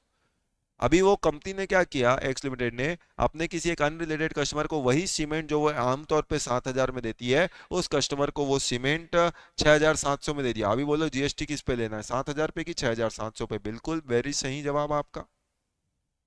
अगर GST किस पे देना बात करें, तो हमको वैल्यू ऑफ सप्लाई पता होना चाहिए, और वैल्यू ऑफ सप्लाई के लिए पता होना चाहिए कि 15(1) क्या बोलता है। 15(1) बोलता है value of supply is transaction value. Transaction value का मतलब होता है प्राइस एक्चुअली पेड पेबल। तो इस केस में अगर सेलर बायर अनरिलेटेड है और प्राइस सोल कंसिडरेशन है, तो value of supply transaction value है। क्वेश्चन ने यहाँ पे क्लियर कर दिया कि भैया दोनों पार्टीज अनरिलेटेड है और दोनों में लेन देन सिर्फ प्राइस का ही हो रहा है, तो इसलिए 15(1) की दोनों बातें पूरी हो रही है। तो भले ही आप वो प्रोडक्ट सीमेंट ऐसे ही किसी को 7,000 में देते थे, लेकिन यहाँ पे अगर आपने 6,700 में दिया, तो बोलो वैल्यू ऑफ सप्लाई क्या होगा, वैल्यू ऑफ सप्लाई 6,700 होगा, ना कि 7,000 रुपए जो कि जनरल प्राइस है आपका। आगे बात समझ में, यस। तो उसमें पहला इंक्लूजन जो था, पहला इंक्लूजन में आपने देख लिया क्या, टैक्स ड्यूटी सेस फी अदर देन जीएसटी। तो जीएसटी छोड़ के, क्यों, क्योंकि जीएसटी ही तो निकालना है, तो इसलिए क्या बोला, कोई भी tax duty cess fee charge levied under any law for the timing in force except CG, SG, UT या compensation to states act।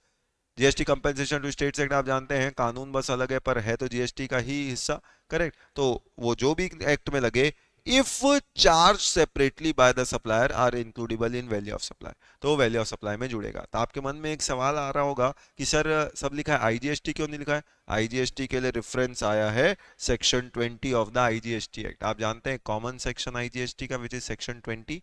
जो बोलेगा सीजीएसटी के कई सारे सेक्शन मुझ पे भी लागू होता है, उन्हीं में से एक है ये वाला भी, कि यहाँ पे आईजीएसटी भी सेक्शन 20 के अंदर कवर हो जाता है। ठीक, तो इसका मतलब कोई भी टैक्स ड्यूटी हो जो भी सबस्यूम नहीं हुआ जीएसटी में, बाकी जितने भी टैक्स ड्यूटी है वो सब जुड़ेंगे for the purpose of levy of GST. Correct, example के तौर पे जैसे मैंने आपको बताया था, याद करो, म्युनिसिपल टैक्स हुआ या कोई भी लोकल टैक्स हुआ या कस्टम्स हुआ, तो वो सब जुड़ेगा। Such tax will form part of value of supply, और जुड़ेगा तो कहाँ जुड़ेगा, वो जुड़ेगा 15 सबसेक्शन 2 के क्लॉज ए में। फिर मैंने आपको टीसीएस का क्लेरिफिकेशन भी बता दिया सिंपल तौर पे, कि ये जो सवाल आया था तो उसका गवर्नमेंट ने सर्कुलर से जवाब दिया। जवाब क्या दिया कि for the purpose of determining value of supply under GST, tax collection at source मतलब टीसीएस, जो कि किसमें लगता है, under the income tax law, would not be includable. क्यों, रीजन क्या दिया गवर्नमेंट ने, क्योंकि ये क्या है, it is interim levy not having the character of tax. तो ये बस एक तरीके का इंटरिम लेवी है, इसमें टैक्स का कोई भी कंपोनेंट, कोई भी अंश शामिल नहीं है। तो इतनी बातें हमने पूरी तरीके से डिस्कस कर ली, 15(2)(a), 15(1) पूरी तरीके से खत्म कर लिया। तो अगला चीज जो अब जुड़ता है, अगला चीज जो जुड़ता है वो जुड़ता है 15 subsection 2 clause B. 15 subsection 2 clause B, अब 15(2)(b) में क्या जुड़ेगा, तो 15(2)(b) में बोलता है any price or obligation which the supplier is liable to pay but has been paid by recipient. तो मतलब सिंपल लैंग्वेज में बात करूं तो obligation of supplier discharge by the recipient. तो obligation of supplier paid by the recipient की अगर हम बात करते हैं तो ये चीज जुड़ती है 15 सबसेक्शन 2 क्लॉज बी में। मैंने बोला ये सिंपल बात लैंग्वेज में आपको समझा रहा हूँ, तो अब सिंपल लैंग्वेज में समझा रहा हूँ, और हर उसके लिए अपन एक एक एग्जांपल देखते हैं। तो चलो इसका भी एग्जांपल देख लेते हैं। Obligation of supplier paid by the recipient, अभी मान लो, याद करो, मैं कुछ अपना बिल्डिंग बिल्डिंग बनवा रहा था क्या, तो मैं कुछ कंस्ट्रक्शन करवा रहा था कॉन्ट्रेक्टर से। ठीक, घर वर बना रहा था, ऑफिस ऑफिस बना रहा था, जो भी है एक्स वाई जेड, आपको इससे क्या लेना देना, बिल्कुल सही बात है। ठीक, तो अब एक कंस्ट्रक्शन हो रहा था, और वो कंस्ट्रक्शन में याद करो बात कितने की हुई थी, 1 करोड़ की हुई थी। अब 1 करोड़ में मैंने वो काम जो है वो कॉन्ट्रैक्टर को दिया था, जिसमें, और वो कैसा काम था, वर्क्स कॉन्ट्रैक्ट। वर्क्स कॉन्ट्रैक्ट का काम था। वर्क्स कॉन्ट्रैक्ट का मतलब आप जानते हैं, जहाँ पे मैंने बोला था मटेरियल भी तेरा होगा, लेबर भी तेरे होंगे, तू मेरे को सिर्फ समय बता, इतने समय में मुझे मेरा वो घर ऑफिस जो भी है सब रेडी चाहिए, और सब रेडी चाहिए तो उतने टाइम बाद मैं घर में घुस जाऊंगा, मुझे कुछ नहीं सुनना, तो मेरे को वो घर रेडी चाहिए। तो ऑब्वियसली कॉन्ट्रैक्टर ने बोला था हाँ साहब हो जाएगा, विथ मटेरियल हम ये काम करते हैं, 1 करोड़ रुपए लेंगे, और आपका घर ऑफिस जो भी है वो हम पूरी तरीके से तैयार कर लेंगे। तो बोलो, अब वहां पे सारा मटेरियल खरीदने का ऑब्लिगेशन किसका है, सप्लायर का, मतलब वो कॉन्ट्रैक्टर का। मेरा काम क्या है, मेरा काम तो बस उस कॉन्ट्रैक्टर को पैसा देने का है। करेक्ट, कि वो जो कॉन्ट्रैक्टर आएगा मैं उसको पैसा दूंगा, और भैया मेरा घर ऑफिस जो भी है वो रेडी हो जाना चाहिए। ठीक, तो ऐसे ही वन फाइन डे उसने बोला था 6 महीने में साहब घर रेडी हो जाएगा। ऐसे ही 3-4 महीने हुए, मैं बोला चलो घर का क्या स्थिति है थोड़ा देख लेते हैं, ऐसे ही उधर गया, तो वर्कर्स लोग जो है वो ऐसे ही बैठे हुए थे खाली। अब वर्कर्स लोग ऐसे ही खाली बैठे रहे थे, मैंने बोला भाई खाली क्यों बैठे हो, काम वाम नहीं है क्या, बोले साहब वो अभी मटेरियल वटेरियल नहीं आया है, मटेरियल आएगा तो फिर काम करेंगे, मटेरियल नहीं है। मैंने बोला मटेरियल लाने की जवाबदारी तो किसकी है, कॉन्ट्रैक्टर की है, मटेरियल कैसे नहीं है, कब से खाली बैठे हो। तो बोले साहब बस अभी 2 मिनट ही हुआ है। मैंने बोला 2 मिनट, वर्कर जब आप खाली बैठते हैं तो फिर आप जानते हो। मैंने बोला ये जिस तरीके का तुमने हाल बना रखा है मेरी बिल्डिंग का, करेक्ट, ये क्या है हर जगह। तो बोले जिस तरीके का हाल बना रखा है ऐसा लग रहा है काफी टाइम से तुम लोग ऐसे ही बैठे हो, सच सच बता कब से बैठा है साहब। उसने बोला साहब 10 दिन हो गए। मतलब कब आया था कॉन्ट्रैक्टर आखिरी बता। बोले साहब 10 दिन से नहीं आया वो तो। 10 दिन मतलब 10 दिन से खाली बैठे हो तुम लोग यार, कोई काम वाम करना है कि नहीं करना है। बोले साहब अब सीमेंट आएगा मटेरियल आएंगे तब तो हम काम करेंगे ना, हमारी क्या गलती इसमें, हमको क्यों चिल्ला रहे हो। मैंने बोला बात तो सही है। अभी मैंने क्या किया, अभी मैंने तुरंत कॉन्ट्रैक्टर को फोन लगाया। तब मैंने कॉन्ट्रैक्टर को फोन लगा के बोलना, मैंने बोला भाई किधर है, किधर है तू। मैंने बोला अपना काम हुआ बात हुआ है, ये 10 दिन से वर्कर खाली बैठे हैं, इन लोग बोल रहे हैं मटेरियल नहीं है। मटेरियल क्यों नहीं है। कॉन्ट्रैक्टर का कहना है कि सर वो थोड़ा सा एक अर्जेंट काम आ गया था, तो वो अर्जेंट काम के लिए मैं थोड़ा सा बाहर आया। मतलब बाहर मतलब किधर सर, मैं थोड़ा सा लंदन आया हूँ, लंदन, थोड़ा सा मेरे को टाइम लग जाएगा, मैं थोड़ा बाहर आया हुआ हूँ। मैंने बोला लेकिन बाहर आया भाई ये घर कैसे बनेगा, ये खाली बैठे हुए हैं वर्कर। तो बोले सर एक काम करो ना, मैं मानता हूँ ऑब्लिगेशन मेरा है, आप एक काम करो, आप एक वो सीमेंट की दुकान का एड्रेस आपको भेज रहा हूँ, आप उधर जाके थोड़ा सा इनको 100-200 बोरी सीमेंट ला कर दे दो ना साहब। मैंने बोला मैं क्यों लाऊं भाई, मेरा ऑब्लिगेशन है क्या। तेरा ऑब्लिगेशन है, मैंने तुझे काम दिया था, मैं क्यों लेके आऊं? तो उसने बोला ठीक है साहब, बोल रहा हूँ जब इमरजेंसी के लिए बाहर आया हूँ, मेरे को 10-15 दिन लग जाएंगे, तो ठीक है एक काम करते हैं साहब, मेरा ऑब्लिगेशन है मुझे पता है, काम 15 दिन बाद ही चालू करते हैं, पहले मुझे लंदन से आन दो। मैंने बोला क्यों नहीं लाऊंगा, मैं सीमेंट ला के दूंगा तेरे को, सीमेंट लेके आऊंगा भाई, लेकिन काम होते रहना चाहिए, 6 महीने में मेरा घर रेडी चाहिए, तेरे को पता है मैं 6 महीने बाद घर में घुस जाऊंगा। तो बोले हाँ साहब, घर हो जाएगा, आप बस सीमेंट ला के दे दो, और सुनो उनको पैसा दे के लाना, उधारी में मत लाना। मैंने बोला उधारी में मैं क्यों पैसा दूंगा भाई, पैसा ऑब्लिगेशन तेरा है। बोले हाँ साहब मेरे को पता है ऑब्लिगेशन मेरा है, आप पैसा दे के लाओ, अपन बाद में देखते हैं ना, और नहीं ला रहे हो तो 15 दिन रुक जाओ। मैंने बोला पैसा दे के लाऊंगा मैं। अब सोचो, अब मैं पहुंच गया सीमेंट वाले के पास, सीमेंट वाले के पास पहुंचा, उधर से कॉन्ट्रेक्टर का ऑलरेडी सीमेंट वाले को फोन आ चुका था। क्या फोन आ चुका था कि अरे वो सर आएंगे, 100-200 बोरी सीमेंट मांगेंगे, उतना निकाल कर रखो फटाफट, करेक्ट, वो सर के साथ भिजवा देना, और सर के साथ वो बोरियां भिजवाओगे, बिल भी दे देना, पैसा भी ले लेना। और बोले साहब बिल किसको देना? मैंने बोला भाई बिल मुझे देगा ना, बिल मेरे नाम पे बनाएगा, ऑब्लिगेशन मेरा है, आई एम अ कॉन्ट्रैक्टर, तो बिल मुझे दे, बोरियां सर को दे देना। तो दुकान वाले को क्या मना करेगा? नहीं नहीं यार, जो बोरी लेने आएगा मैं बिल उसी को दूंगा, दुकानदार को क्या लेना देना इससे। बोलेगा ठीक है साहब, हो जाएगा। ऊपर से कॉन्ट्रैक्टर ने बोल दिया वो एक स्टाफ को भेज रहा हूँ आएगा, अभी बोलो। अभी मैं उस सीमेंट वाले के पास गया, और मैंने बोला साहब वो 100 बोरिया सीमेंट चाहिए था, सो एंड सो कॉन्ट्रैक्टर ने बोला था। बोले हाँ अच्छा अच्छा आप उसके आदमी हो? मैंने बोला मैं किसी का आदमी नहीं हूँ भाई, वो मेरा आदमी है। तो बोले जो भी है, ये 100 बोरी सीमेंट। मैंने बोला ठीक है फटाफट गाड़ी में रखवा दो। बोले रखवा दो, अभी कोई स्टाफ नहीं है हमारे पास। मैंने बोला तुम्हारे पास भी स्टाफ नहीं है तो काम कैसे करते हो तुम लोग? तो बोले 10 दिन के लिए सब छुट्टी पे गए। मैंने बोला वो भी लंदन गए क्या? बोले सर आपको कैसे पता? मैंने बोला दिमाग खराब हो गया, ये बोरिया कौन रखेगा? बोले साहब थोड़ा आप अपने 2-4 स्टाफ से करवा लो, और नहीं तो 10 दिन बाद आना फिर। मैंने बोला करवाऊंगा, अभी करवाऊंगा। तो आप सोचो, अब वो बोरियां 100 बोरियां मैंने भरवा के रखवा दी। अब जैसी वो रखवा के मैं जा रहा था, उसने बोला ओ साहब उसके पैसे। मैंने बोला वो पैसे तो वो कॉन्ट्रैक्टर देगा ना, उसको देना। बोले ओ बोरिया उतारवाओ, बोरिया उतारवाओ। बोले नहीं नहीं रखो भाई पैसे रखो। मान लो मैंने 15 लाख रुपए उस किसको दे दिए, दुकानदार को दे दिए। 15 लाख रुपए मैंने दुकानदार को दिए, तब जाके वो बोरिया मुझे मिली। बोलो बिल किसके नाम पे गया? कॉन्ट्रैक्टर के नाम पे गया। बोरिया का पेमेंट किसने किया? मैंने किया। अभी तक तो यहाँ तक तो बात ठीक थी, अब वो बोरिया पूरी आ गई। अब जब वो बोरिया यहाँ पे आई, तो ऐसे इंस्टेंसेस पे अब क्या हुआ? अब जैसी वो बोरिया यहाँ तक पहुंची, अब बोलो अब वर्कर ने काम चालू कर दिया अपना, तो ठीक बात है वर्कर ने अपना काम तो चालू कर दिया। अब वो कॉन्ट्रैक्टर लंदन से पहुंचा। अब जब वो कॉन्ट्रैक्टर लंदन से पहुंचा, तो ऐसे इंस्टेंसेस पे अब बोला हाँ हाँ बोरिया बोरिया आ गई, पैसे वैसे दे दिए। मैंने बोला हाँ सब हो गया बेटा, अब तू आ रहा है। करेक्ट। बोले साहब अब अर्जेंट काम आ गया था, ठीक है चलो अब आपका ये पूरा घर तैयार हो गया, ऑफिस तैयार हो गया, जो भी तैयार होना था। अभी जैसा अपना बात हुआ था सर 1 करोड़ रुपए, अभी ये पूरा तैयार हो गया, 1 करोड़ रुपए दे दो। अब वो मुझसे क्या मांग रहा है? 1 करोड़ रुपए मांग रहा है। मैंने बोला अच्छा शर्म नाम की तेरे में कोई चीज बची है कि सब बेचा है लंदन में? करेक्ट। भूल गया वो 15 लाख मैंने सीमेंट वाले को दिया था? बोले ओ हो हाँ नहीं मेरे को तो याद है, मैं देखा अगर आप भूल गए होते तो ठीक रहता। मतलब मैं काम की चीजें कभी नहीं भूलता। करेक्ट। तो 15 लाख रुपए मैंने उसको दिया था, वो काय को मांग रहा है? बोले हाँ हाँ नहीं बात तो ठीक है साहब, आप मुझे 85 लैक्स ही दो। तो अब वो क्या कर रहा है? अब वो मुझे कितना पैसा मांग रहा है? सोचो 85 लैक्स। अब वो मुझे 85 लैक्स जो मांग रहा है, तो मैं उसको 85 लैक्स तो दूंगा। अब उसने क्या किया, फटाफट 85 लैक्स का बिल बनाया, और 85 लैक्स में जीएसटी जोड़ा और भेज दिया। अब मुझे पैसे मांग रहा है। अब पैसे तो मैं उसको दे रहा हूँ, लेकिन मैंने बोला देख भाई बहुत जल्दी तू मरने वाला है। बोले साहब क्यों मरने वाला हूँ? मैं इतना नेक काम करता हूँ, इतना आपका जबरदस्त बिल्डिंग बनाया है, क्यों मरूंगा? बोले, मैंने बोला ऐसा वाला मरना नहीं, टैक्स के अंदर मरने वाला है। क्यों? बोले क्यों साहब क्या हो रहा है? मैं बराबर आपसे टैक्स का पैसा लेता हूँ, गवर्नमेंट को पे करता हूँ, एक दिन भी लेट नहीं होता, हर महीने की 20 तारीख को मैं बराबर पेमेंट कर देता हूँ, कोई डिले नहीं होता मेरी तरफ से, काय को मरूंगा मैं टैक्स में? मैंने बोला तू इसलिए मरेगा क्योंकि तूने मुझे जीएसटी किस पे लिया। बोले साहब जितना पैसा दोगे उतना पे ही तो लूंगा। भूल गए? Value of supply transaction value which is price actually paid और पेबल। तो आप मुझे 85 लैक्स दे रहे हो, तो मैं तो जीएसटी 85 लैक्स पे ही लूंगा ना। मैंने बोला बस इसीलिए, इसीलिए।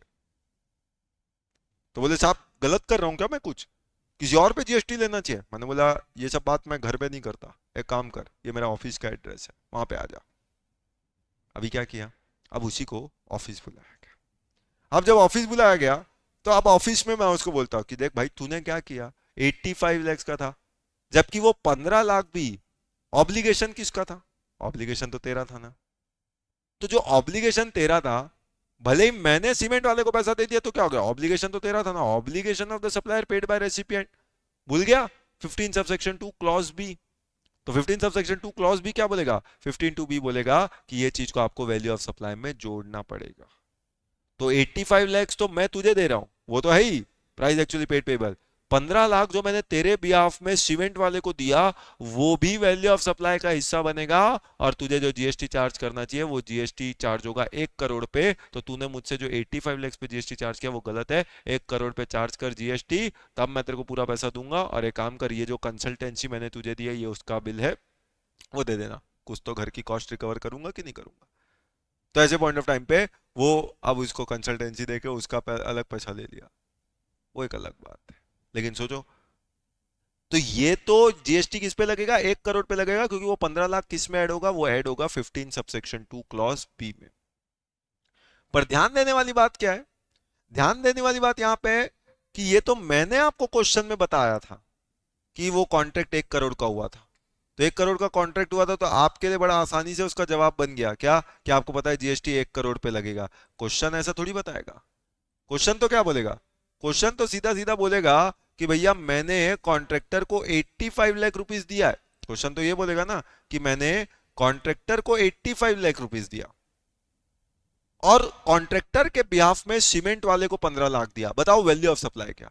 क्वेश्चन ये थोड़ी बोलेगा कि काम 1 करोड़ का हुआ था, तो वो ऐसा बोलेगा। तो वहां आपको पता होना चाहिए कि जो 85 लाख कॉन्ट्रैक्टर को दिया वो तो ट्रांजैक्शन वैल्यू है ही, जो 15 लाख कॉन्ट्रैक्टर के बिहाफ में सीमेंट वाले को दिया वो भी जोड़ेगा वैल्यू ऑफ सप्लाई में, because of 15 subsection 2 clause B, price which contractor was liable to pay to the cement dealer but was actually paid by the house owner. तो वो भी वैल्यू ऑफ सप्लाई में जुड़ेगा।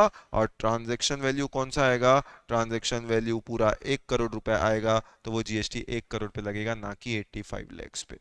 करेक्ट। तो ये instance बोलो यहाँ पे आ गया, बोलो ये वाला इंस्टेंस क्लियर हो गया। तो सेकंड इंक्लूजन जो आना है 15 टू बी, वो सेकंड इंक्लूजन भी अपन ने सीख लिया। करेक्ट। ऐसे ही और भी इंस्टेंसेस हो सकते हैं, जैसे कि एक छोटा सा एग्जांपल और जो कई बार सवाल बन के आ सकता है कि जैसे मान लो अभी क्या होता है, अभी मान लो मेरे पास कोई एक इवेंट कराना है, आप जानते हो जैसे आप एग्जाम देते हो फिर पास पास होते हो, अपन ऐसा कुछ सक्सेस पार्टी करते हैं क्या, हाँ सर बस उसी लिए तो अपन पास हो रहे हैं। ठीक, ठीक है जो भी है। तो अभी मैंने फॉर एग्जाम्पल आपके लिए सक्सेस पार्टी ऑर्गेनाइज कर, अब जब सक्सेस पार्टी आपके लिए ऑर्गेनाइज करनी है तो अब उसमें होता क्या है, अब सक्सेस पार्टी है तो बहुत सारे इवेंट है, बहुत सारे इवेंट ऑर्गेनाइज करने पड़ेंगे। तो उसके लिए अब मुझे एक इवेंट वाला चाहिए, सारा काम मैं सब तो अरेंज करूंगा नहीं। तो मैंने एक इवेंट वाला रखा, मैंने बोला देख भाई ये जगह है, इस तारीख को पार्टी होगी, बहुत सारे बच्चे आएंगे पास होने के लिए, पास होने के बाद अब वो जो बच्चे आएंगे तो उनको पूरा पार्टी जैसा पार्टी लगना चाहिए। तो मतलब अब सारा अरेंजमेंट तुझे करना, क्या अरेंजमेंट कि भैया पूरा वहाँ डेकोरेशन होना चाहिए, तो डेकोरेशन की जवाबदारी तेरी। माइक वाइक होने चाहिए, वो सारा माइक प्रोजेक्टर उसकी जवाबदारी तेरी। करेक्ट। उसके बाद खाना पीना, हाँ ये तो सर सबसे मेन है, बिना इसके तो मतलब मजा ही नहीं आएगा। और खाना हो ना हो पीना तो होना ही चाहिए, मतलब पीना का के बात कर रहा हूँ रे। करेक्ट। तो मतलब पीना मतलब एक तरीके से कोल्ड ड्रिंक्स वोल्ड ड्रिंक्स की बात कर रहा हूँ, तो वो सब होना चाहिए, ज़्यादा समझ में आती है, हाँ कोल्ड ड्रिंक्स होना चाहिए। तो ये सब होना चाहिए। तो अब ये सारी चीजें रहेंगी, सोचो अब जब ये सारी चीजें रहेंगी, ये सब अरेंज करना है तुझे, कितना पैसा लेगा ये बता। बोले ओहो सर ये सब है, हाँ ठीक है अपन ये सब काम करवा लेंगे पर 10 लाख रुपए लगेगा। 10 लाख रुपए। मैंने बोला पार्टी ऑर्गेनाइज करा रहे हैं कि क्या कर रहे हैं, 10 लाख किसको बोलते हैं, बोले ठीक है साहब 1 लाख। मतलब आप ठीक बोला, 1 लाख रुपए लगेगा। मैंने बोला ठीक है ये 1 लाख रुपए दिया, ये सारा अरेंजमेंट तुझे करना है, सब अरेंजमेंट तू करेगा, मैं सिर्फ पार्टी में आऊंगा और पार्टी में आऊंगा बच्चों के साथ। करेक्ट, ऐसा करके बात हुआ। बोले ठीक है। अब ऐसे इंस्टेंसेस में आप मान लो फॉर एग्जांपल 15 तारीख को पार्टी थी। अब 15 तारीख को जब पार्टी थी, शाम को 6 बजे रखा गया था टाइम। तो अब आप जानते हैं जिस समय पार्टी ऑर्गेनाइज होती है तो एक बार थोड़ा, जब भी घर में कोई फंक्शन वंक्शन होता है तो आप एक आध बार पहले जाके देख लेते हो ना कि तैयारी कैसी हुई है। तो 15 तारीख को सुबह मैं थोड़ा सा फ्री था तो मैं बोला एक बार चलो जाके आ जाते हैं, देखते हैं कि कितना तैयारी किया नहीं किया। जैसे ही वहाँ तैयार पहुंचा वेन्यू पे, देखा सब कुछ वैसे ही पड़ा है, कुछ नहीं हुआ, जबकि शाम का 6 बजे का फंक्शन है। अब जब शाम के 6 बजे का फंक्शन है,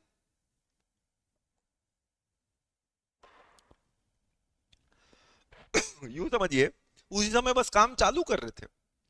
मैंने बोला यार किधर है इवेंट वाला, इवेंट वाला भी नहीं दिख रहा उधर। तब मैंने तुरंत इवेंट वाले को फोन लगाया। मैंने बोला किधर हो भाई?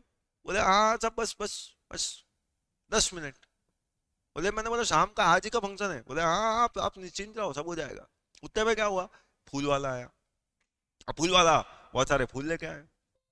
जैसे ही फूल वाला फूल लेके आया और उसने बोला साहब ये सब फूल है रखने हैं। मैंने बोला रखने क्या, रख दो इधर फटाफट और डेकोरेशन चालू करो। बोले साहब डेकोरेशन वेकोरेशन वो सब मैं नहीं करता, मैं तो बस फूल ला के दे रहा हूँ, मेरा काम फूल ला के देने का है।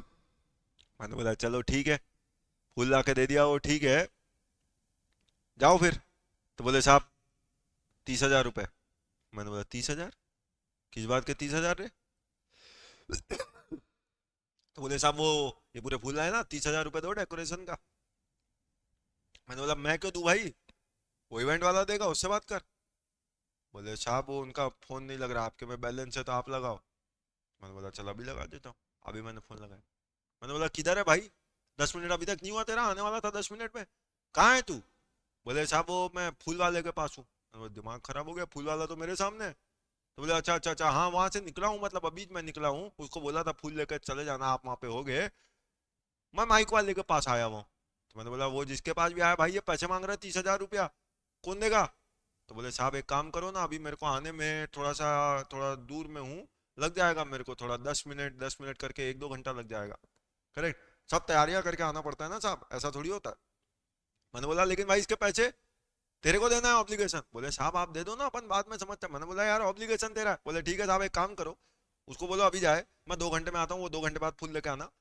फिर एक काम करो, सब काम ही 2 घंटे बाद चालू होगा, पार्टी भी 2 घंटे बाद चालू करना। मैंने बोला भाई पैसे दूंगा मैं इसको, बिल्कुल दूंगा, अभी दूंगा। अब सोचो, वो 30,000 मैंने फूल वाले को दिया। यस, अब फूल वाले को दिया, जैसे ही फूल वाला गया, कौन आ गया, माइक वाला। अब माइक वाला आया, और माइक वाला आके वो माइक रखा फटाफट, और माइक रख के क्या बोलता है, साहब वो इसके 20,000 रुपये। मैंने बोला 20,000 रुपये, किस बात के भाई 20,000 रुपये? बोले साहब माइक और ये प्रोजेक्टर और ये सब ला रहा हूँ ना, जिसमें अच्छा पूरा आप बताओगे किसको किसको रैंक आया क्या आया। मैंने बोला वो सब तो ठीक है, तो अभी क्यों ला रहा है? बोले तो साहब जब फ्री रहोगा तभी लाऊंगा ना, उससे पहले क्यों लाऊंगा? तो ऐसे इंस्टेंसेस में जो भी है। मैंने बोला चल वो भी ठीक है, लेकिन अभी तू आके मेरे पास करेगा क्या? बोले साहब एक काम करो, ये रख रहा हूँ, आप इसके पैसे दे दो मेरे को फटाफट। मैंने बोला पैसे? भाई पैसे तो वो देगा ना। बोले कौन है, तो मालिक का है। मैंने बोला मालिक, मालिक मैं हूँ भाई। तो बोले नहीं नहीं, वो पैसे देगा हमको, तो जो पैसे देगा वो मालिक है ना। तो मैंने बोला वो तो यार बाहर है, तो बात करो उससे फटाफट, अपने को पैसा चाहिए। मैंने आप वापस से फोन कराया, किधर है भाई कॉन्ट्रैक्टर तू? ये माइक वाला आ गया। बोले बताया तो था साहब आपको माइक वाले के पास हूँ। बोले माइक वाला तो मेरे सामने है। अरे तू कौन सा माइक में चिल्ला रहा है? तो बोले अच्छा अच्छा अच्छा, माइक वाला भी आ गया आपके पास। ओ सर मैं कैटरर के पास आया हूँ, वो कोल्ड ड्रिंक पीना था ना, उसके पास आया हूँ। आप उसको, बोले 10,000 रुपये मांग रहे हैं यार। बोले आप दे दो ना साहब। मैंने बोला मैं क्यों दूं भाई, तेरा ऑब्लिगेशन है, तेरा ऑब्लिगेशन है। बोले साहब कर लो, बाद में करते हैं। उतने में माइक वाला, साहब फटाफट पैसा दो ना, काहे खोटी हो रहा है टाइम। मैंने बोला भाई 2 मिनट रुक जा, सीरियस डिस्कशन चल रहा है। तो बोले साहब मेरा पैसा मेरे को फटाफट दे दो, नहीं तो मैं सब माइक वाइक उठा कर ले जाता हूँ।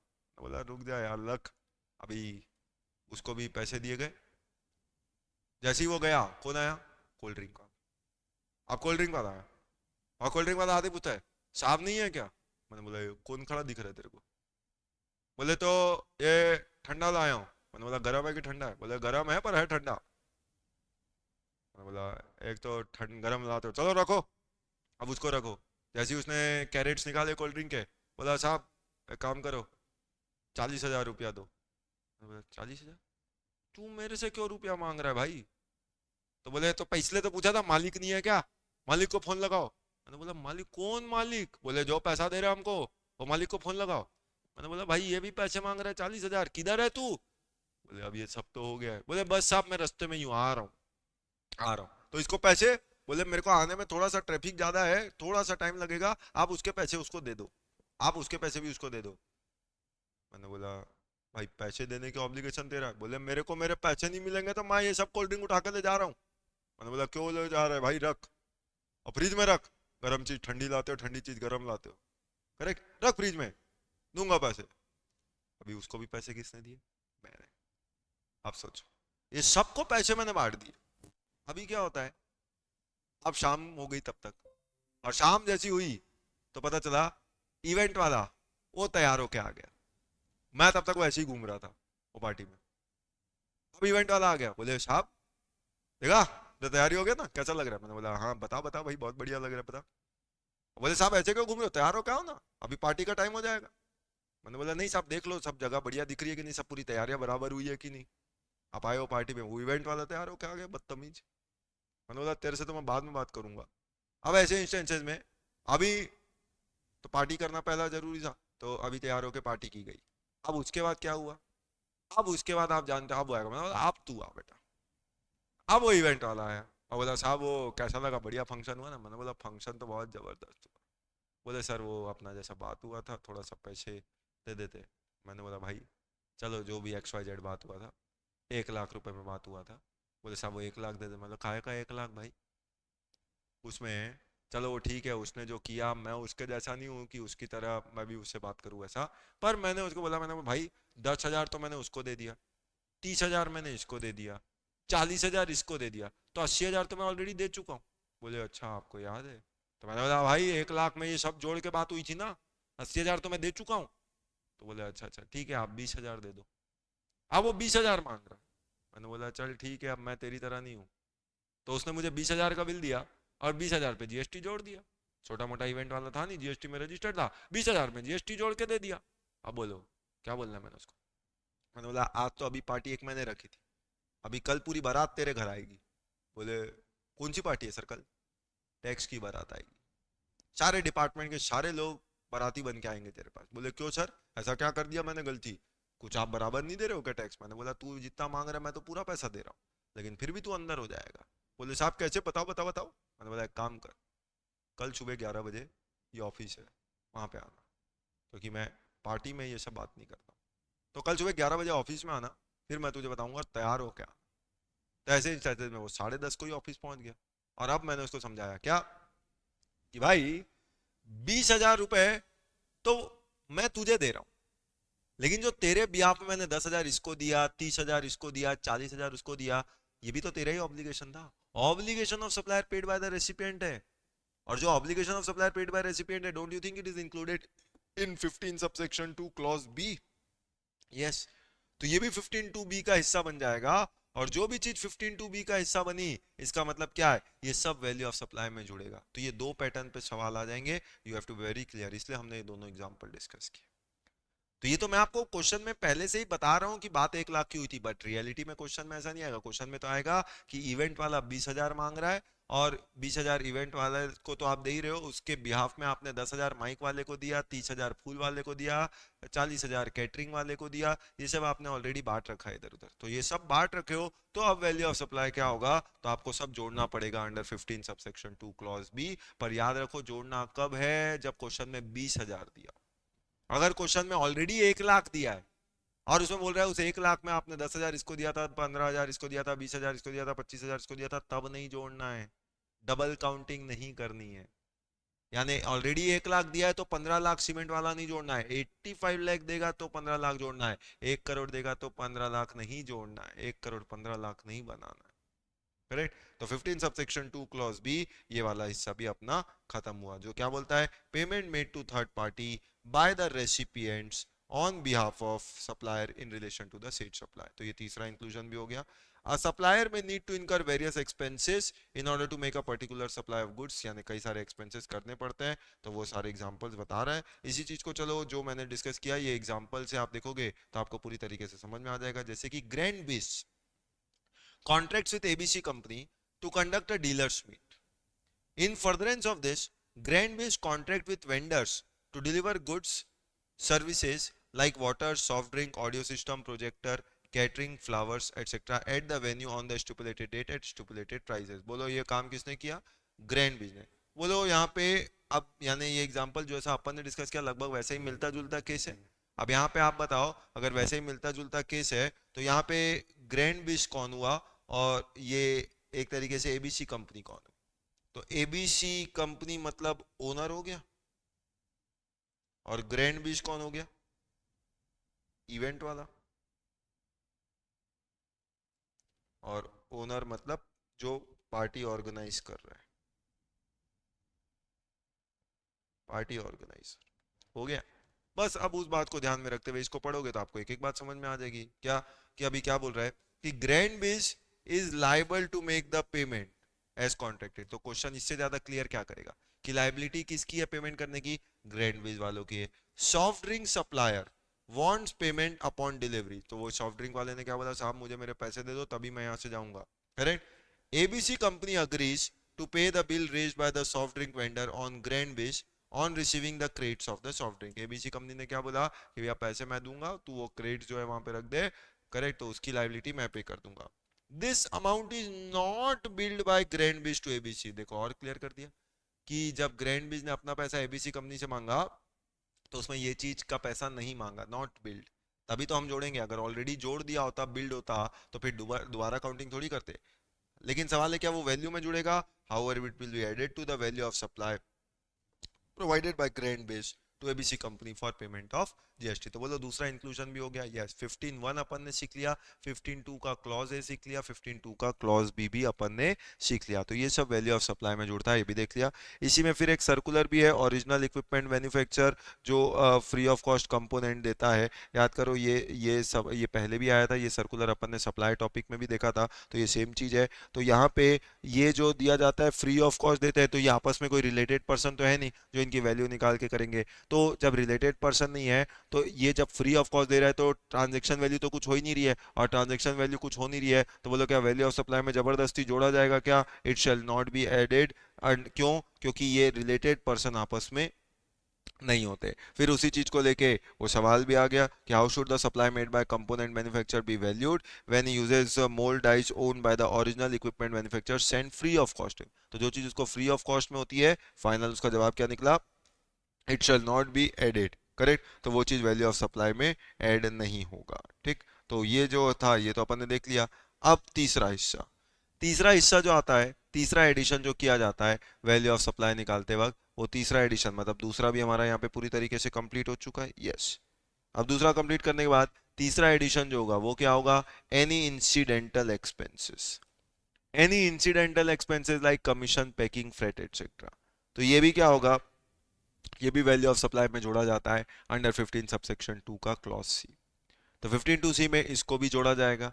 अब ये क्या है, incidental expenses like commission, packing, friend, जानते हो हर चीज के लिए अपन एक एक एग्जांपल से आगे बढ़ रहे हैं, तो ये चीज से रिलेटेड इंस्टेंस भी हमने डिस्कस किया हुआ है।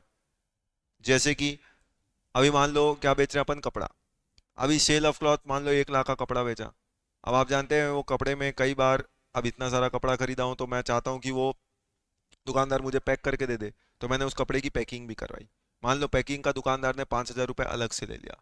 फिर मैंने बोला साहब इतना सारा कपड़ा मैं लेके कहाँ जाऊंगा, आप एक काम करो आप इसका ट्रांसपोर्टेशन भी कर दो।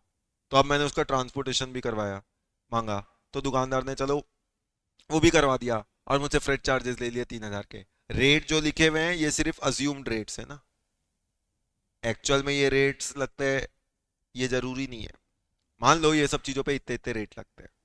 वैसे आप जानते हो आज की तारीख में रेट्स क्या है, 5% है, 18% है और 40 है। 12 और 28 तो मतलब 22 सितंबर 25 के बाद जीएसटी 2.0 में साफ हो चुके हैं, ठीक। तो मेजॉरिटी तो हट चुके हैं, 12 और 28 सिर्फ नेग्लिजिबल चीज़ों के लिए बचे हुए हैं। तो रेट सीखना हमारा मकसद नहीं है, अभी कंसेप्ट क्या है। तो आज दुकानदार पैकिंग के नाम से आपसे 5,000 ले रहा है, फ्रेट के नाम से आपसे 3,000 ले रहा है, इंश्योरेंस के नाम पे 2,000 ले रहा है, और कपड़ा बेच रहा है 1 लाख का।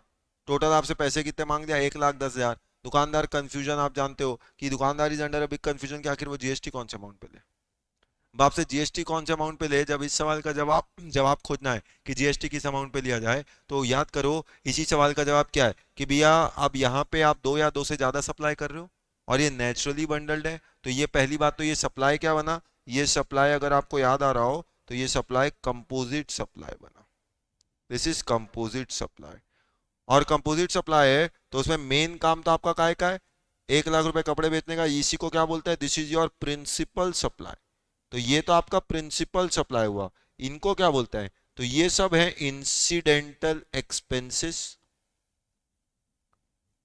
तो ये सारी चीजें इंसिडेंटल एक्सपेंसेस हैं जो सेलर जो है वो बायर से अलग से रिकवर कर रहा है। तो 15 सबसेक्शन 2 क्लॉज सी ने क्या बोला, कैसे जो भी इंसिडेंटल एक्सपेंसेस होते हैं, ये सारे incidental expenses like commission, packing, freight, insurance, transportation etcetera, by whatever name called, तो ये सब जो भी चीजें है, ये सब भी क्या होंगे, ये सब भी आपके वैल्यू ऑफ सप्लाई का हिस्सा बनेंगे। ये सब भी जोड़ा जाएगा, और ये कहाँ जोड़ा जाता है, ये जोड़ा जाता है 15 सबसेक्शन 2 के क्लॉज सी में। और जब ये जोड़ा जाएगा 15 टू सी में, तो इसका मतलब आपका वैल्यू ऑफ सप्लाई क्या होगा, आपका वैल्यू ऑफ सप्लाई 1,10,000 होगा। तो इस पे आपको जीएसटी किस पे लगाना है, 1,10,000 पे लगाना है। और जब 1,10,000 पे जीएसटी लगाना है, तो सवाल है रेट क्या लगेगा। तो याद करो, इसी के लिए अपन ने सेक्शन 8 पढ़ा था, और सेक्शन 8 ने क्या सिखाया था कि रेट क्या लगेगा। तो क्योंकि ये कंपोजिट सप्लाई है, तो बोलो कंपोजिट सप्लाई पे रेट क्या लगता है, तो जो आपकी पहचान है, जो आपके प्रिंसिपल सप्लाई का रेट है, उसे उस चीज का सप्लाई माना जाता है जो आपका प्रिंसिपल सप्लाई है, यानी मेन सप्लाई है। यहाँ पे मेन सप्लाई क्या है, तो मेन सप्लाई यहाँ का क्लॉथ है, तो इसलिए सेक्शन 8 लगेगा। और सेक्शन 8 में पूरे अमाउंट पे जीएसटी किस अमाउंट पे लगेगा, इसे 1,10,000 पे कौन से रेट से लगेगा, वो रेट से लगेगा जो आपकी पहचान है। तो पहचान का रेट क्या था, 5%, इसलिए पूरे अमाउंट पे वो 5% से जीएसटी लगेगा। तो इस तरीके से ये आपका टोटल अमाउंट इंक्लूडिंग जीएसटी आएगा। और अगर आपको ध्यान आ रहा हो, तो ये सेम चीज जब आपको मैंने सप्लाई टॉपिक पढ़ाया था, जब अपन सप्लाई टॉपिक पढ़ रहे थे, तो सप्लाई टॉपिक पढ़ाते वक्त ये सेम चीज का जिक्र मैंने आपके साथ किया था, याद करिए। तो ये सेम चीज का जिक्र, जैसे कि क्लॉथ पैकिंग, बस अमाउंट अलग है, बाकी कंसेप्ट आप देखिए वही है। तो वहां पे भी हमारे सामने ये सवाल आया था कि दो सवाल थे कि जीएसटी किस अमाउंट पे लगेगा और कौन से रेट से लगेगा। तो किस अमाउंट पे लगेगा, जब उसकी बात अपन कर रहे थे, तो उसके लिए याद करो, मैंने आपको उस दिन सप्लाई पढ़ाते वक्त बताया था कि जैसे इस एग्जांपल में 60,000 पे लगेगा, पर आपने पूछा था सर ये जो 10,000 जोड़ रहे हैं ये कहाँ जोड़ रहे हैं, तो मैंने बोला था उस वक्त बस एक रेफरेंस लिख लो, और वो क्या था, 15 सबसेक्शन 2 क्लॉज सी, कि जहां पे ये तीन खर्चों को क्या बोला गया, इंसिडेंटल बोला गया। तो आप इसको जोड़ेंगे, और ये अपन ने उस दिन जब पढ़ा था तब सीखा था। तो सप्लाई टॉपिक पढ़ा था तब मैंने बस आपको एज अ रेफरेंस लिखवाया था आज, और बोला था जिस दिन अपन वैल्यू ऑफ सप्लाई पढ़ेंगे उस दिन इस पेज पे दोबारा आऊंगा। तो देखिए आज वो वक्त आ गया, उस पेज पे हम दोबारा आ गए, और दोबारा आ गए, तो मतलब अभी एक पूरा कंप्लीट सर्कल जो हमने डिस्कस किया था। इस तरीके से कोई भी टॉपिक कहीं आगे भी कनेक्ट होता है, तो हम उसको पहले से ऐसा रेफरेंस लेके चलते हैं, ताकि बाद में जब आप रिवाइज करें तो ये चीज आपके लिए शुरू से जुड़ी हुई हो। तो इसलिए वैल्यू ऑफ सप्लाई किस पे जुड़ा, इसलिए value of supply 15 subsection 2 clause C पे जोड़ा गया। तो वो 15 टू सी क्या है, वो 15 टू सी वही है जो हम अभी आज पढ़ रहे हैं, करेक्ट। तो ये 15 टू सी आज के एडिशन में जुड़ जाएगा इन the form of incidental expenses. तो ऐसे जो भी इंसिडेंटल एक्सपेंसेस है जो सेलर इनकर कर रहा है बायर के ऊपर, तो इसका मतलब, और वो रिकवर कर रहा है, वो रिकवर कर रहा है बायर से, करेक्ट। तो जीएसटी वो सब कुछ जोड़ने के बाद पे लगाया जाएगा, correct. So this is the third thing which is incidental expenses.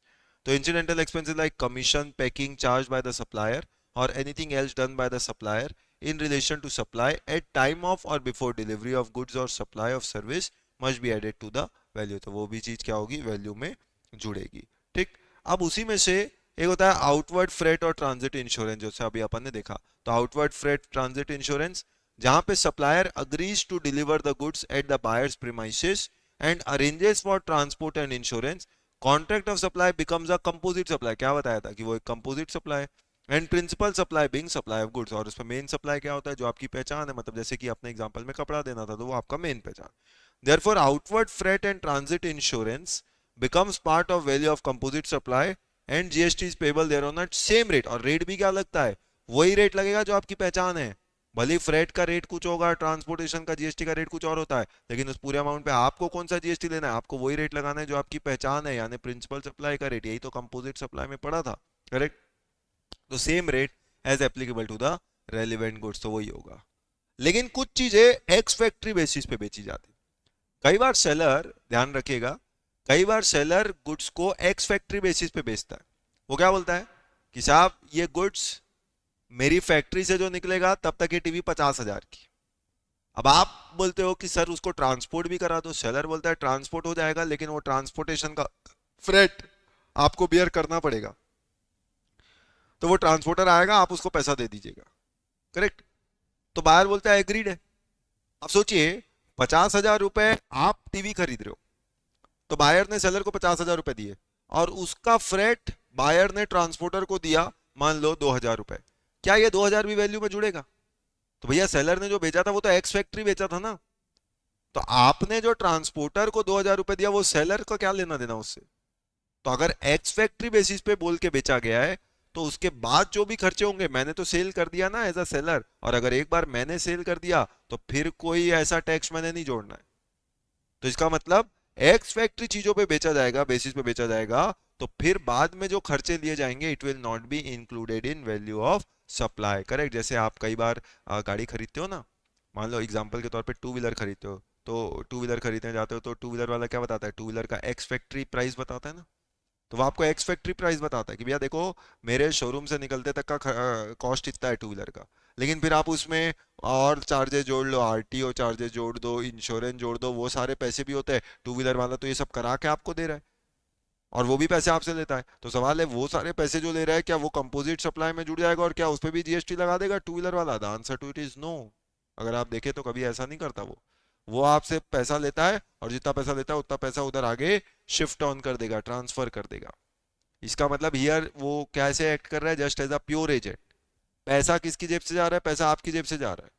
तो इस केस में वो जो आपने इंश्योरेंस का पैसा, आरटीओ का पैसा दिया, वो सब वैल्यू ऑफ सप्लाई का हिस्सा नहीं बनेगा, उस पर जीएसटी नहीं लगेगा। वो सिर्फ अपने टू व्हीलर का एक्स फैक्ट्री दाम जो है उस पर जीएसटी लगा के आपको दे देगा। That is ex factory. आगे बात समझ में। चलो कुछ ऐसे एग्जांपल्स दे रहे हैं 15(2)(c) को क्लियर करने के लिए। Commission, this may be paid to an agent and recovered from the buyer of the good service, this will form part of value of supply. अगर ये पैसा सेलर जो है वो बायर से अलग से रिकवर करता है। Packing, if charged by the supplier to the recipient is similarly part of the value of supply. तो पैकिंग भी जुड़ता है। कौन कौन से खर्चे जुड़ते हैं, एग्जांपल दे रहा है, जैसे कि कमीशन, जैसे कि पैकिंग, जैसे कि इंस्पेक्शन और सर्टिफिकेशन चार्जेस। कई बार मान लो मैं मशीन खरीदता हूँ, अब मशीन तो मैंने खरीदी है, लेकिन मैंने सामने वाले को बोला भैया इसका सर्टिफिकेशन भी लगेगा मेरे को। मैं मशीन तो तभी यूज करूंगा जब तुम इसका सर्टिफिकेशन दे दोगे। तो बोले साहब सर्टिफिकेशन के इतने पैसे और लग जाएंगे। मैंने बोला वो सब कोई दिक्कत नहीं है, जब 10 लाख मशीन के दे सकता हूँ तो क्या 25,000 सर्टिफिकेशन का नहीं दे सकता? मैं बोला 25,000 सर्टिफिकेशन का भी दूंगा, लेकिन मेरे को सर्टिफिकेशन चाहिए। तो अब सर्टिफिकेशन चाहिए, तो इसका मतलब even that will form part of value of supply. तो जीएसटी किस पे लगेगा, 10 लाख पे कि 10,25,000 पे? The answer is 10,25,000। आ रही बात समझ में कि नहीं? तो this is another element which will be added to the value. Installation testing charges, ये भी एक एग्जांपल हो गया। कि एग्जांपल बता रहा है 15(2)(c), तो कोई भी इंसिडेंटल एक्सपेंसेस। तो एग्जाम में कुछ भी ऐसा इंसिडेंटल एक्सपेंसेस दे जो सेलर खर्चा कर रहा है और वो पैसा वो बायर से ले रहा है, तो जो भी पैसा बायर से लेगा वो सब वैल्यू ऑफ सप्लाई का हिस्सा बनेगा। या weighment charges, loading charges, designing charges etcetera incurred before or at time of supply, ये सब होगा if it is recovered separately. तो जो भी पैसा अलग से लोगे वो सब वैल्यू ऑफ सप्लाई का हिस्सा बनेगा। तो एक बार इंटरेस्टिंग सा सवाल आ गया, अब वो इंटरेस्टिंग सा सवाल देखते हैं, चलो डिस्कस करते हैं। एक फर्नीचर वाला, यही तो अपनी खास बात है कि कोई टॉपिक अपन पढ़ते हैं और उस टॉपिक से रिलेटेड जो सवाल होता है वो सवाल को भी तुरंत का तुरंत देख लेते हैं, ताकि वो टॉपिक पूरे तरीके से अपना कंसेप्चुअली खत्म हो जाए। तो आज मैंने आपको 15(1) पूरा करा चुका हूँ। 15(2) में 5 क्लॉजेस सीखने हैं, उसमें क्लॉज अपन ने पूरा सीख लिया, क्लॉज भी पूरा सीख लिया, क्लॉज सी खत्म होने वाला है। तो क्लॉज सी क्या बोलता है, फर्नीचर वाला is a chain of retail showrooms. तो फर्नीचर वाला एक चेन ऑफ रिटेल शोरूम है, selling both modern and classic furniture. Furniture वाला फर्नीचर बेचता है। In order to build strong customer association, showroom provides free delivery of the furniture at the premises of the customer if the distance between showroom and the customer premises is up to 20 kilometre. अगर वो distance 20 kilometre तक का है तो showroom वाला free में delivery कराता है। कई बार कई दुकानदार ऐसा करते हैं कि भैया आस पास हो, लिमिटेड डिस्टेंस के अंदर हो तो फ्री डिलीवरी होगा, एक लेवल के बाद ही उसके डिलीवरी चार्जेस लगते हैं। Where the distance is more than 20 kilometers, showroom charges a concessional freight of 10 रुपए for every additional kilometer। अगर डिफरेंस जो है 20 किलोमीटर से ज़्यादा दूर है, अगर जो एरिया जहाँ पे डिलीवर करना है, डिलीवरी एड्रेस, वो 20 किलोमीटर से ज़्यादा दूर है, तो हर एक्स्ट्रा किलोमीटर के लिए 10 रुपए चार्ज होगा, delivery charges. Miss Leena Kapoor purchases a double bed, dressing table, centre table for 2 lakh रुपया फ्रॉम फर्नीचर वाला। तो उसने क्या किया, सारे फर्नीचर खरीद लिया 2 लाख रुपए में। Miss Leena gets free delivery of the furniture as a residence is located at a distance of 18 kilometre from the showroom. तो क्योंकि उसका घर 18 किलोमीटर ही दूर था, तो इसलिए उसको फ्री डिलीवरी मिल गई। लेकिन शोरूम वाले ने इनकर्स एन एक्सपेंडिचर ऑफ 1,000 रुपया for delivering the furniture at miss Leena's residence. अरे भैया मिस लीना के लिए वो फ्री है डिलीवरी, लेकिन शोरूम वाले ने तो उस पर 1,000 रुपये खर्चा किया ना ट्रांसपोर्टेशन का, तो इसके थ्रू ट्रांसपोर्ट कराया होगा, उसको पैसे दिए होंगे। अब दिमाग लगाइए और बताइए, ये जो 1,000 रुपये दे रहा है, क्या ऊपर का 2 लाख रुपए है उसमें क्या ये 1,000 रुपये वैल्यू ऑफ सप्लाई में जोड़ के जीएसटी 2,01,000 पे लेना चाहिए कि 2 लाख पे? तो आप सोचिए, कमेंट करिए, जवाब दीजिए कि आपके हिसाब से क्या लगता है, 2 लाख की 2,01,000? तो ऐसे इंस्टेंसेस में बड़ा कंसेप्ट क्लियर है कि जो पैसे अगर if charged bye the supplier from the recipient, अगर सप्लायर रेसिपिएंट से पैसे ले तो वैल्यू ऑफ सप्लाई में जुड़ेगा ना। यहां तो मैं आपको फ्री में डिलीवरी दे रहा हूं ना, मैंने खर्चा किया होगा वो तो मेरा लुकआउट है, पर आपसे कुछ पैसे थोड़ी चार्ज कर रहा हूँ, आपसे तो बस 2 लाख रुपए चार्ज कर रहा हूँ। तो वो जबरदस्ती 1,000 रुपए वैल्यू ऑफ सप्लाई में जोड़ के 2,01,000 पे जीएसटी थोड़ी दूंगा। तो यहाँ पे जीएसटी किस अमाउंट पे लगेगा बोलो, तो जीएसटी 2 लाख पे ही लगेगा। जीएसटी किस पे लगेगा, 2 लाख पे ही लगेगा। तो determine the value of taxable supply, इसका जवाब क्या होगा, 2 लाख। फिर इसी क्वेश्चन में थोड़ा सा आगे बढ़ रहा है और क्या बोलता है कि will your answer change if residence of miss Leena is 50 kilometre away from the showroom. अगर उसका रेजिडेंस 50 किलोमीटर दूर होता तो, मतलब बोलो 50 किलोमीटर दूर जाके फर्नीचर खरीद रही है। अगर 50 किलोमीटर दूर होगा तो भैया दुकानदार ने पहले ही बोला था, शोरूम वाले ने 20 किलोमीटर तक तो फ्री है, और उसके बाद एक्स्ट्रा किलोमीटर के कितना लेने, 10 पर किलोमीटर। अब एक्स्ट्रा कितने हो रहे हैं, तो भैया 50 किलोमीटर दूर है जबकि 20 किलोमीटर तक ही फ्री था, तो 30 किलोमीटर एक्स्ट्रा हुआ। ये जो 30 किलोमीटर एक्स्ट्रा हुआ, तो उसका कितना पैसा मांगोगे, 10 रुपए। दुकानदार बोलता है मैडम वो 50 किलोमीटर दूर है तो 10 रुपए के हिसाब से 500 रुपए दे दो। मिस लीना भी थोड़ी समझदार थी, उन्होंने बोला भैया 20 किलोमीटर होता तो फ्री करते ना, तो 20 किलोमीटर तक तो फ्रीज रहेगा।